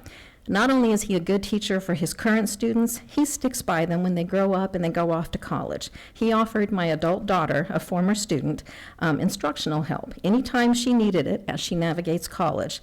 That is not included in his salary, but he does it because he wants his students to succeed. That's the kind of teachers that we want to keep. Separate topic again. I went to your work session this afternoon, and I actually agree with Ms. Sigmund and Ms. Halstead on the new CASBA membership. I'm not sure that we want to risk our reputation and our name on a board that we don't know a lot about. Maybe a wait-and-see approach might be something better. And then lastly, on our new student code of conduct, I'd like to offer some support. I think the phrase restorative practices and restorative justice needs to be removed. To me, that just signals excess leniency right out of the gate. This problematic policy came up during our ad hoc transportation committee meeting this past winter. Kind of the namby-pamby policy we've had for the last several years, I think has made behavior worse. I've got old student code of conduct books for the last 20 years. They were much stricter and much more clear-cut. So that's it. Thank you again for letting me talk tonight. Thank you. Dr. Taylor, perhaps you could determine a mechanism to communicate to the public the change in the public comment, because I don't want someone to come here and wait all the meeting and expect to comment, but then again, we ask for the sign up in advance, and we actually have an opportunity to provide digital comments as well, which are provided to all the board members before the meeting. And is that cut off 2 o'clock as well? Yeah, so we get those digital comments before we even come to the meeting. Right. So if there's a way to communicate that to the public, I think that would, that would be a good thing. I think with this being the first meeting, I appreciate the board, agreeing to allow the speakers to speak, but I don't think it's something we're going to be able to do at every meeting, because then we're in violation of our policy. Unless we're going to evaluate that change in the meeting schedule, and that's something we can also look at in December when we have the evaluation on the meetings. All right, finally, action items. 9.01, approval to pay the initial cost for a digital mapping program in the amount of $104,872, the entirety of which will be reimbursed by the Virginia Department of Criminal Justice Services at the completion of the project. Do we have a motion? Motion to approve action item 9.01. Second. Okay, motion by Dr. Chase, second by Ms. Sigmund. Any discussion? I have a question, Madam Okay? Chair. Ms. Randall. So I just am curious, what is the difference in this versus what we currently have in our call, I don't know what the heck it's called. So our Assistant Director for Safety, Security, and Risk Management is Chris Zook, and he can answer some questions about. Thank you. Answer any questions you have. The significant difference is this, is that these maps are digital floor plan maps that are actually geolocated into the 911 system. So they're actually integrated with our 911 system here. We'll geolocate if somebody's on the property with a phone, we'll geolocate them on that property. They're grid maps too, so they're used to identify certain locations off campus as well, like on general campus. So each school would have, depending upon how many levels are on the school, would have a micro map. And then if two schools shared a general location like Mountain View and Margaret Brent, there would be one macro map that would cover both locations as well. So, Okay. yeah. Okay. So in short, 20 years ago when we'd watch a movie and there'd be some really cool action sequence with a 3D map and a red dot in it, that's now reality and we can do that. It's kind of cool. But it looks, I mean, I guess the image that I remember seeing in the center was that, I mean, when you pulled up a floor plan of a school, there was dots everywhere, so I knew where the cameras were. And if you wanted to, you could click on any of those cameras. And even as I'm watching that map, I can see patterns. I don't know if I'm supposed to be saying all this, but whatever. Sorry. You can see patterns, and so you know people. That's like people moving. So that's why I'm just curious as to, I thought that was pretty great. This is better? This is actually tied into our 911 system, so this And that actually is helps not? with, no. Okay. I mean, they have the ability to view those maps Right. and view those cameras as Okay. well, but this is more to help first responders as they're arriving on scene to coordinate location of services and things like that. Okay. So, yeah. And it's also part of a standardization project across the state of Virginia. Oh, standardization. Yes. Got it. Yeah. Okay. Thank you. I just have one question. So if I understand it, we lay out the money originally and then the Department of Corrections will return, like, they'll reimburse us the money for it. That's correct. Yes, ma'am. And what's the time frame like for from start to finish or? Good question. I don't know the answer to that. Our MOU, we have a memorandum of understanding with Department of Criminal Justice Services in Virginia, and that is good till December of 2023. Okay. So I'm hopeful as soon as we get approval that we can start moving forward and start working with them this week. Great. Okay, stand by. You may get approval. Thank All you. right, any other questions? No? All in favor of the motion to approve, please say aye. Aye. All opposed? Motion carries unanimously. You got your approval. Yay. All right, 9.02, adoption of amendments to policy 1110, advisory committees to the board. Do we have a motion? Motion to approve the adoption of amendments to policy 1110. Second. Motion by Ms. Randall, second by Ms. Halsted. Any discussion? Yes, I received late today some comments on the policy from a concerned citizen that there was some large gaps or questions that still needed to be answered. Oh, she's back. Okay, Ms. Guy? Is Ms. Guy back? Okay. Just make sure she She's didn't having get hit by a some, tsunami wave. some and that weather was- communication. We heard her saying bye, like she was on her way out. All right, go ahead. Ms. So, Halsted. Sorry. I have not necessarily had time to review them. I feel reluctant to approve this without actually taking those questions into consideration. I'm not sure how to proceed forward because they came so late. I don't know whether to approve and take a look at them and ask for consideration. Like, I don't know how that works because they came around 2:00 today to me. And I feel like we should probably hear them out. only because they're the advisory committees that we're actually looking for. Can you tell us what I can, the if you give me- questions are? Or? Do you want me to look them up? Well, I'm just wondering if there's something we can address now. It's a or if we few, need to- it's a few. Wait. No, I mean, is it one person that's doing this? It's a group of people that got together to comment, to make some comments on it, and so it's really sort of, hold on. You can see it in there. I mean, there's a few more questions about like how, like why is it worded some of the ways? Well, this was on for information earlier. It's unfortunate that came in and It's been the twice. last minute. It Yeah, is. It's been I on know, for. but it's also a citizen, we're asking the citizens to be more involved in the advisory board. So I'm reluctant to, it's just me, I'm reluctant to go forward knowing that we haven't had a chance to. But the other thing though too is that if there is something in particular that, I mean, you can always bring it up as a question. It's always something that we can handle. But the policy itself has been brought forward. We bring things forward as a policy twice, just for that reason for the citizen engagement. And in this case, it's been since May, June. This is the third time. Right now.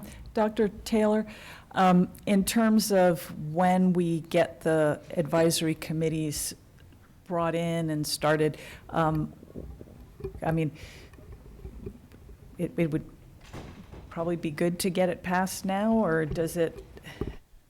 Certainly, the sooner the better provides us an opportunity to solicit the community for membership and to solicit applications for board members to review folks in your magisterial districts. The board has had a work session on this, and you've seen it twice in meetings.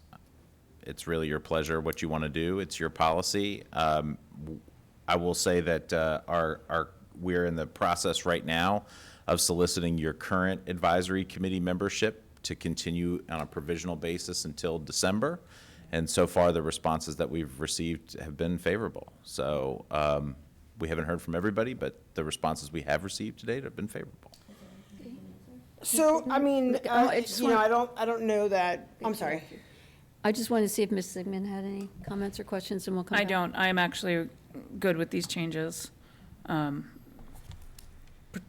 And I agree with Dr. Chase that, especially because part of this is changing the timeline and asking members to continue on kind of in this kind of gap period between when we would normally approve in the a point before school starts to moving it towards a January start. I think it's better now than later. Miss Randall? Yeah, she's back. We'll get her. She is on, yes, ma'am, and she I would was like to gonna- say something, but she is Yeah, having. no, I'm calling on everybody. Miss Guy, do you want to go next? I was going to just go down the line and let Ms. Halstead come again after. No, after Ms. Guy. Are we voting now? Well, we're discussing the policy. The motion is to approve it. And Ms. Halstead is raising some questions about whether it should I just be didn't know what to do because it came in delayed. like right before or whatever. And I don't want anyone thinking that, I didn't, take a look at it or get their questions answered. But I think you're all right. We've seen this enough times for us to be able to go forward. But I would also like to extract these questions out perhaps Go ahead. at a later date. But there's some of them. Saying, if you want to put it in an email to can Dr. Taylor. Or just forward All right, if so that's if you what don't I'm mind, you gonna could do. forward the email to I everybody. wasn't sure the right process to do it, but. To the clerk. But I didn't feel right not discussing that acknowledge, either. I mean, I wasn't gonna keep it a secret. It just came in a little bit later. It's voyable anyway. Oh, that's true, too. Everything anybody sends us That's is true too. public But I information. just wanted to make sure. I definitely in scrolling through it and in looking at it, I can see that there's, a lot of why this question's in there. So maybe it's just a matter of clarifying. Right. Maybe more of it is just clarifying the language than it is having to change anything around. But I didn't know if we should just go ahead and approve it with that hanging over us, or do we have to stop the whole process? That's really my question. Yeah. Okay, so Ms. Guy, did that answer your question? Yes, I'm good and I'm fine to keep going. Okay, Ms. Randall? I am ready to go. I think that with the advisories, that I appreciate having been personally reached out to and asked if they would be willing to come back and serve. We still have a role to go and find people to fill in slots. I just feel like this is a good timeline for us. Okay, thank you. And I'm going to support this motion because I think time is of the essence. Even though we're talking about this starting in January, we need to get started now. And with school starting next month, that's going to take a lot of the energy and time away. And the sooner we can get started with getting ready for January, the better, as far as I'm concerned. But that having been said, I think if there's questions that, that any member of the public has about this policy, that, those questions or comments, please send them to the board, and if you're comfortable with it, Ms. Halstead, if you want to send that to Ms. Hall, she can share it with the board, and then you can, discuss with Dr. Taylor getting the answers, or, the answers to the whys. Although he's pretty busy guy right now, getting ready for school as well. Doesn't have anything to do. He said that the other day. He was bored. No, and I appreciate that because I feel like, we've been encouraging so much active citizen feedback and comments and stuff, and it looks like these guys really took the time to go through it. And if it's that important to them, then I want to acknowledge that it is, and that we've put the time into it. It's just that it just came late. So, right. Yeah. So as long as I know it's like day late, dollar short, sorry, you're out, then I'm good. Then I feel better. Okay. Yeah, we just encourage people to act fast. It's summer. Nobody acts fast. I know. Well, it was hardly summer when it started. It was the spring But still. it's winter, but it's cold. All right, let's call for the question. All in favor of the motion to approve? Aye. Aye. All opposed? Motion carries unanimously. All right, now we got another one. Adoption of proposed amendments to the Student Code of Conduct and related policies/regulations. Do we have a motion? Motion to approve Student Code of Conduct and related policies/regulations. Second. Okay, motion by Ms. Randall, second by Dr. Chase. Any discussion? Madam Chair, I just want to thank staff for giving us a great rundown and approval during, overview during the work session this afternoon. It was very informative. And it's clear that our principals and our staff and central office staff have all really been working hard on this. Ms. Halstead. I have read and reread and read and reread. I have a few whys left that I'm going to talk to Thomas about myself, but I just want to go on record as saying I'm not one of those people that read stuff pickily like everybody else does, but I thought this was. I think that would be me. Right, but I thought that was a 1. So as long as everything paginates correctly and there's not multiple fonts, because that makes me crazy. But anyway, but I will say the work session today, I mean, the truth is there's a big shift coming in the focus of, we're using the word discipline because it has to be there, but let's just say we're starting out the year hoping that it's, positive first, discipline second. So fingers crossed, but I have a lot of reading issues. Okay, Ms. Sigmund. I can see that, I guess my question specifically are on the, what's it called? The acceptable use agreement for electronic and wireless devices. I can see by the reviewed and amended. Does that mean that this has been a document that's in use?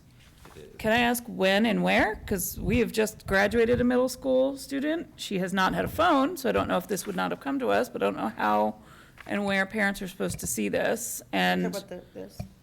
yeah, but as a parent in middle school, I don't remember There's receiving that. typically a, But as a separate document, a separate signature? Yes. yeah, this typically comes Scroll with down. a Maybe because cacophony. we don't have Yeah, COVID, cell phones, yeah, so you like, probably didn't even. it's just weird that, Yeah. and maybe that's why I don't remember it, is because our child doesn't have a cell phone, but, and that's why I'm asking like what our procedure is moving forward. And again, her years were COVID years, so paperwork was different during COVID. Running So, in school. So, Exactly. Madam Chair, if I may, this actually brings forward a couple of tweaks that we are making to our practices.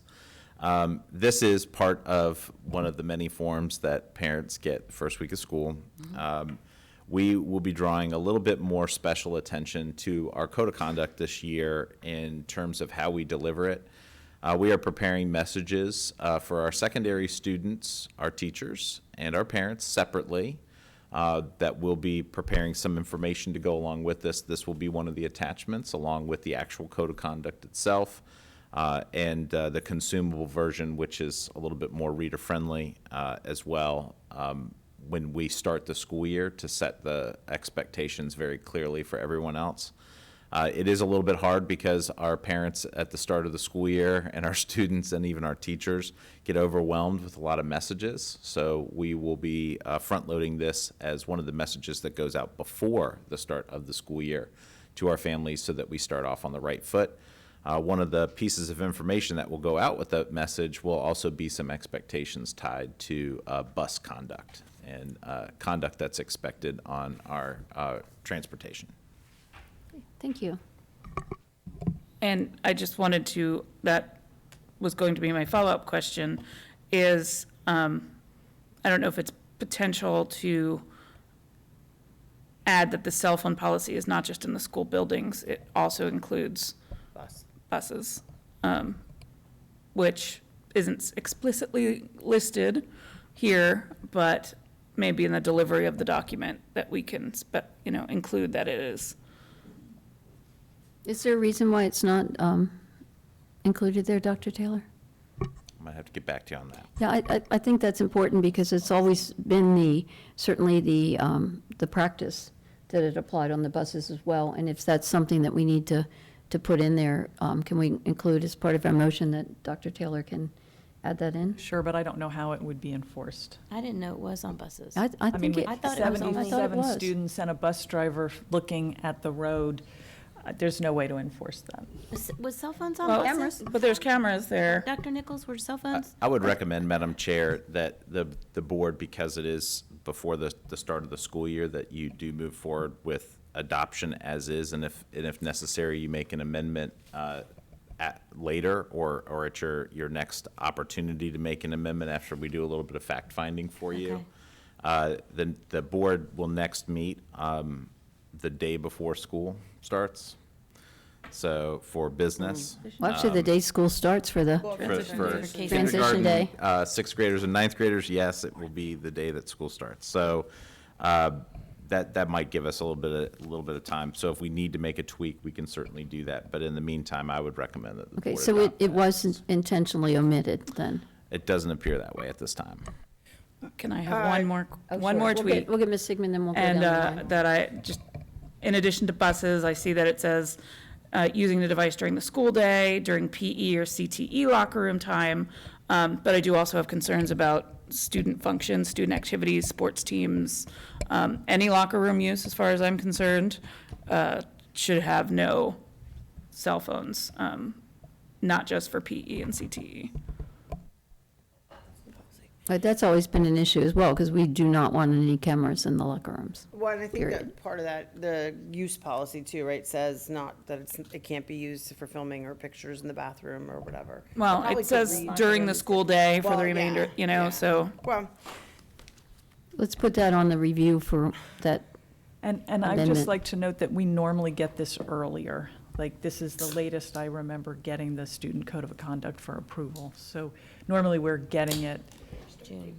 Yeah, well, normally we're getting in like May or something like Right, that. but we have some pretty significant changes this year. So that's one reason. So this is a good start. If there's any other points that we need to, address, we can catch them in an amendment. And we're not obligated to wait a cycle for an amendment. We could, do it at any time. Of course, it would come 2 times for information and then for action to the board. I want to go through the board here, and Ms. Guy, we'll catch you after we do this, unless you want to chime in now. Oh, okay, well, you just let us know when she's back. All right, Ms. Randall. I just appreciate having the device for the middle school and being allowed to have the kids back in lockers with their backpacks, not in the classrooms. That was sort of a mess this year. From teachers' perspectives, having the middle school backpacks and not having the kids in lockers gave them, is a little more immature with the cell phone use. It kind of took it away when they were able to put their backpacks in the lockers with their cell phones. So I'm delighted to have that back. So, thank you. Ms. Halsted. I just had one question too about the cell phone use, and it's not really more so the policy, it is really the implementation of making sure that sort of every classroom takes that cell phone or does whatever is supposed to be done with it, because I mean, we're really at that point, like we were talking about today, and this is one of those things, I think if it's one teacher doesn't do it, then we're really gonna be hitting, it's gonna be really hard to enforce it, and it has to be. So that is always the dilemma with policy. Yep. Right. And the lever that the board can pull is one to make the legislation, but the enforcement and the implementation, that's on us. And Did I get to make a law? No, I'm just kidding. Dr. Taylor, does that mean it's going to be enforced uniformly in every one of our schools? That's our plan. That's a great plan. Because, you know, we've heard from some teachers that, you know, some teachers want to be more lenient or be friends and, you know, be the good person and let students use the cell phones during their classes, and then other teachers are enforcing, so it just makes it doubly hard for the teachers that are enforcing the policy to, you know, make it effective. So that's really good news, and I think teachers generally will appreciate that this is going to be uniformly enforced. It doesn't matter what school you're in or what class you're in or who you have for a teacher. So thank you. All right, all in favor of the motion to approve this policy, please say aye. Aye. Aye. All opposed? Motion carries unanimously. All right. 8:17, we have two things left on the agenda, the superintendent's reports and comments and board member comments. So you're on, Dr. Taylor. Thank you, Madam Chair. I just want to take a couple of seconds to thank our teachers and families. I hope are enjoying summer break and getting a little bit of family time. Our summer programs still press on, and I want to thank our families and teachers who've been participating in those as well. We still do have vacancies in Stafford County Public Schools, although we have filled more of our vacancies than many of our neighbors. We do still have some critical vacancies and would encourage folks who have an interest in teaching to join Team Stafford. We are at a pretty fantastic place, and as a school division, we welcome folks to join our team. And since you passed the policy, I can now proudly say, we would also like to invite you to join an advisory committee to the board. We will be soliciting nominations at the end of the month and into August for nominations to join our advisory committee as well throughout the fall.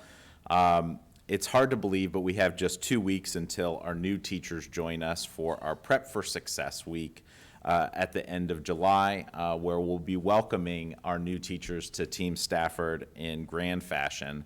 And we really look forward to that week of learning as we prepare our teachers for success. I would like to also recognize that there was a change in our calendar, and you've heard the school board talk about this quite a bit. And we'll be ramping up some of our social media announcements and also promulgating some more information about Transition Day. But our kindergartners, 6th graders, and 9th graders will be going to school on August 9th, I apologize, August 9th, Tuesday, August 9th, which will be one day before all of our other students. The transition to a new school is tough. There are new teachers, new friends, new expectations, and a new school layout, and those challenges are sometimes very difficult for some of our students to make. And we want to teach our newest students in each of our school buildings how to operate within the school very well and have a very successful first start. We have a couple of things that I want to share in terms of a quick couple of events that are coming up. Our final mobile enrollment is next Tuesday at Conway Elementary School in the morning from 8 a.m. to noon. More than 70% of our projected kindergarten students have already registered, so we have still several kindergartners that we're expecting to see. If you miss one of our mobile enrollment centers, that's fine.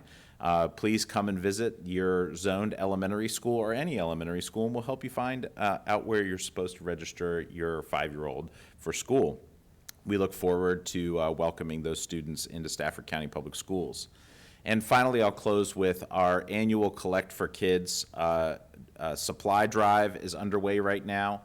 There's a lot of activities that are like a fill the bus activities, and we have our community Collect for Kids going on right now. There are drop-off sites throughout the county for physical supply donations, and there's an Amazon list if you'd like to make a digital donation. Information can be found on our website, and we are collecting through August 1.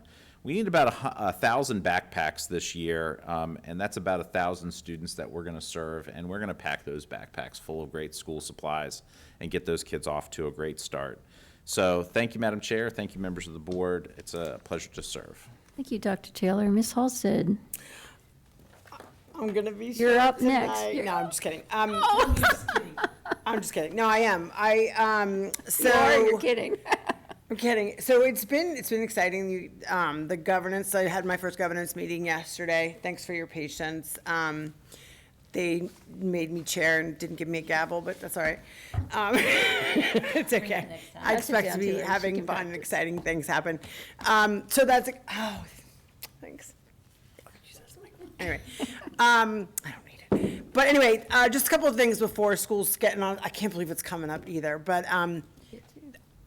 again, we're talking about the code of conduct and the changes that are coming down the pike, and some of them are going to feel heavy and maybe burdensome in the beginning, but I can't help but feel that there's really going to be some positivity coming out on the back. I'm hoping that this really alleviates some of the burden from the teachers, and I think just as we get through this and we really start to get our feet wet, I'm hoping it won't be so much like swimming upstream. I want to make, I don't know if it's a request, a suggestion, or whatever, but if parents can hold off the first couple of weeks from bashing each other on social media over who cut them off in the parking lot to, all the way through, I think that would go a long way, because we tend to complain very much the first couple of weeks of school. So I'm going to put a challenge out there, myself included, to not complain about the little things the first few weeks. How about that? Like, just weeks.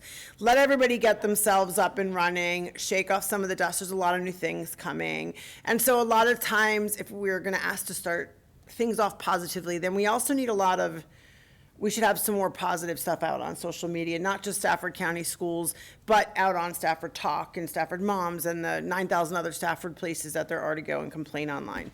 And that's just my challenge to some of the people who are more otherwise inclined. The other part of that is I met with one of my elementary schools. After meet with the other, I've scheduled all my meetings before the kickoff of the week to kind of hopefully get into my school's Colonial Forge on down. During that first week when the new teachers are there, hopefully I can meet them and see what their plans are, and maybe by the time the next 3 years is up, they'll still be there. No. I'm excited for what's up and coming, and I hope everyone else is too, but I think change is painful, and I just think we need to all keep that in mind. Thank you, Ms. Halstead. Ms. Randall. I'm also very excited that our teachers actually get a full summer to rest, relax, and renew. I would also like to remind, though, when they are resting and relaxing and renewing, that they maybe take the time to find one thing that is good and specific for them, whether it be, a meatless Monday, or going to the farmer's market and making your meal around the things that you find there, or drinking more water, or the one that I absolutely am horrible at is going to bed. I struggle with that, and I hope teachers maybe find an opportunity to get some self-care for themselves. Because as we take care of ourselves, we also need to remember that we have to put our own oxygen mask on first, find something for ourselves before we can take care of others. And their big responsibility is our kids coming back.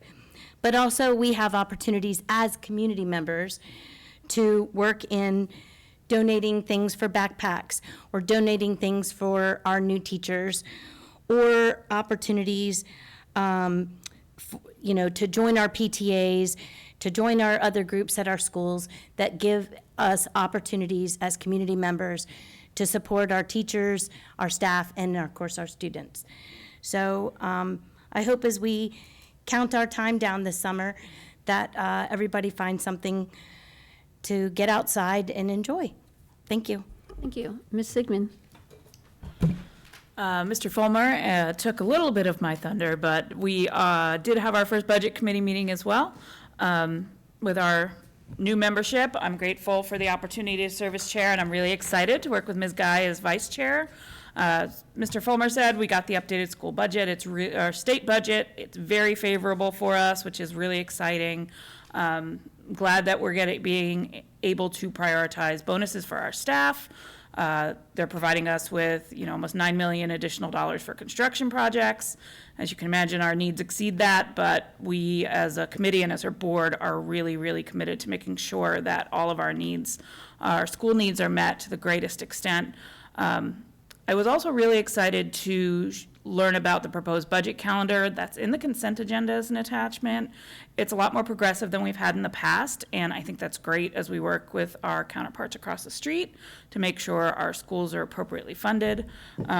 As for stuff that's been going on, my kids had a great time at the Great Summer Learning Adventure, the first shift. I guess there's a second shift that's happening now or soon. I was really grateful for the opportunity to have my little kids, the rising fourth graders and sixth graders, back in school for a few days to kind of reinforce some of what was stopped in May, and to be with their friends and their teachers. Want to thank again Moms for Liberty for having me out to hear about their concerns, kind of a reflect on the past year and their hopes and dreams for years to come. I loved the first annual Bandy Day. I still want to see Mr. Fulmer here on a Tuesday night in his suit, which was like Stars and Stripes extravaganza. It was fantastic. With Dr. Warner, we toured the Heather Empfield Day School. It's a school here in Stafford County we provide for our students who have some unique and specialized learning needs. Some of our, I think the first thing I said when I walked in is, where's the playground? And I'm very disappointed to learn that we do have a school in our system that serves our youngest learners that does not have a play structure of any sort, let alone one that's appropriate for children with developmental and physical challenges. So that is, upon learning that has become a high priority for me to see if we can rectify that for them. Want to thank Ms. Halstead for having our town hall last month. That was fun. And I also wanted to share kind of a unique experience that I had today. A young man at Winding Creek Elementary did an independent study project on his love for Ferraris. And it had the display board and some models that he built, and he did a lot of work. And a company that does exotic car driving experiences in the greater Fredericksburg area learned about his love of Ferraris and reached out and invited him to come and ride at 130 miles an hour around Dominion Racetrack today. Wow. And literally get hands-on with a Ferrari. And I was able to go there today. I will not go in those cars, but he had a fantastic time. And it just makes me realize that so many of us as adults do really cool things, either in our free time and our day jobs, that our kids, they don't even, this kid now figured out that he could have a job teaching other people to drive Ferraris and travel the country doing it. So, if you have a cool job or a job you think is cool, there's probably a kid in our school who would think so too. If you do something fun on the weekends, figure out a way to share it, because that's how kids are inspired to continue to learn and grow and, kind of see school as a path to being able to do cool and fun things as a grown-up rather than just a place they go every day. So that's it. Thank you. Is Ms. Guy with us? Okay, all right. weather intervention. Dr. Chase? So yeah, summer tends to be my opportunity to sort of catch up on sometimes what I can't get done during the school year. So every summer I try and meet with the principals of all the schools children living in my district are zoned to attend. And so since the end of the school year, I've met with principals at Hartwood, Rocky Run, Grafton, Conway Elementaries, Dixon Smith, Drew, and Gale Middle Schools. And then I met with the principals of Stafford and Colonial Forge High School. And I will be meeting with the principal of Falmouth Elementary next week. So as usual, I'm very impressed with school leadership in Stafford County. Principals were welcoming. Their dedication to their students is front and center. And I'm always so impressed with the thoughtfulness with which they answer my questions and their knowledge about students and education. For example, at a recent board meeting, a board member asked about social promotions. It had not occurred to me that this was a big issue in our schools. But I really never thought about it. So I asked principals about it, and I was very impressed with their knowledge of the research on the topic and how carefully they consider whether or not to hold a student back a grade level. In fact, Nick Roman at Rocky Run pulled out Light's retention scale and showed me the actual variables that are used to make this very difficult and really very important decision. All the middle school principals expressed concern about the schedule change and its possible negative effect on transportation for middle school. So we all have our fingers crossed that that's going to work out okay. Most of the schools serving students living in the Falmouth district are either fully staffed in terms of teachers or very close to it. Principals sang the praises of Mr. Burnett and Human Resources. We have been fortunate to hire a number of teachers from the county to our south, and we also had a number of teachers put in for transfers from the northern end of the county to the southern end to avoid any transportation headaches resulting from the schedule change. So we're looking pretty good down here in the southern end of the county. I asked principals about their experiences with Dr. Taylor's Central Office Ambassador Program. Principals had a lot of positive things to share about the program, and I was really impressed with how cleverly principals use their ambassadors.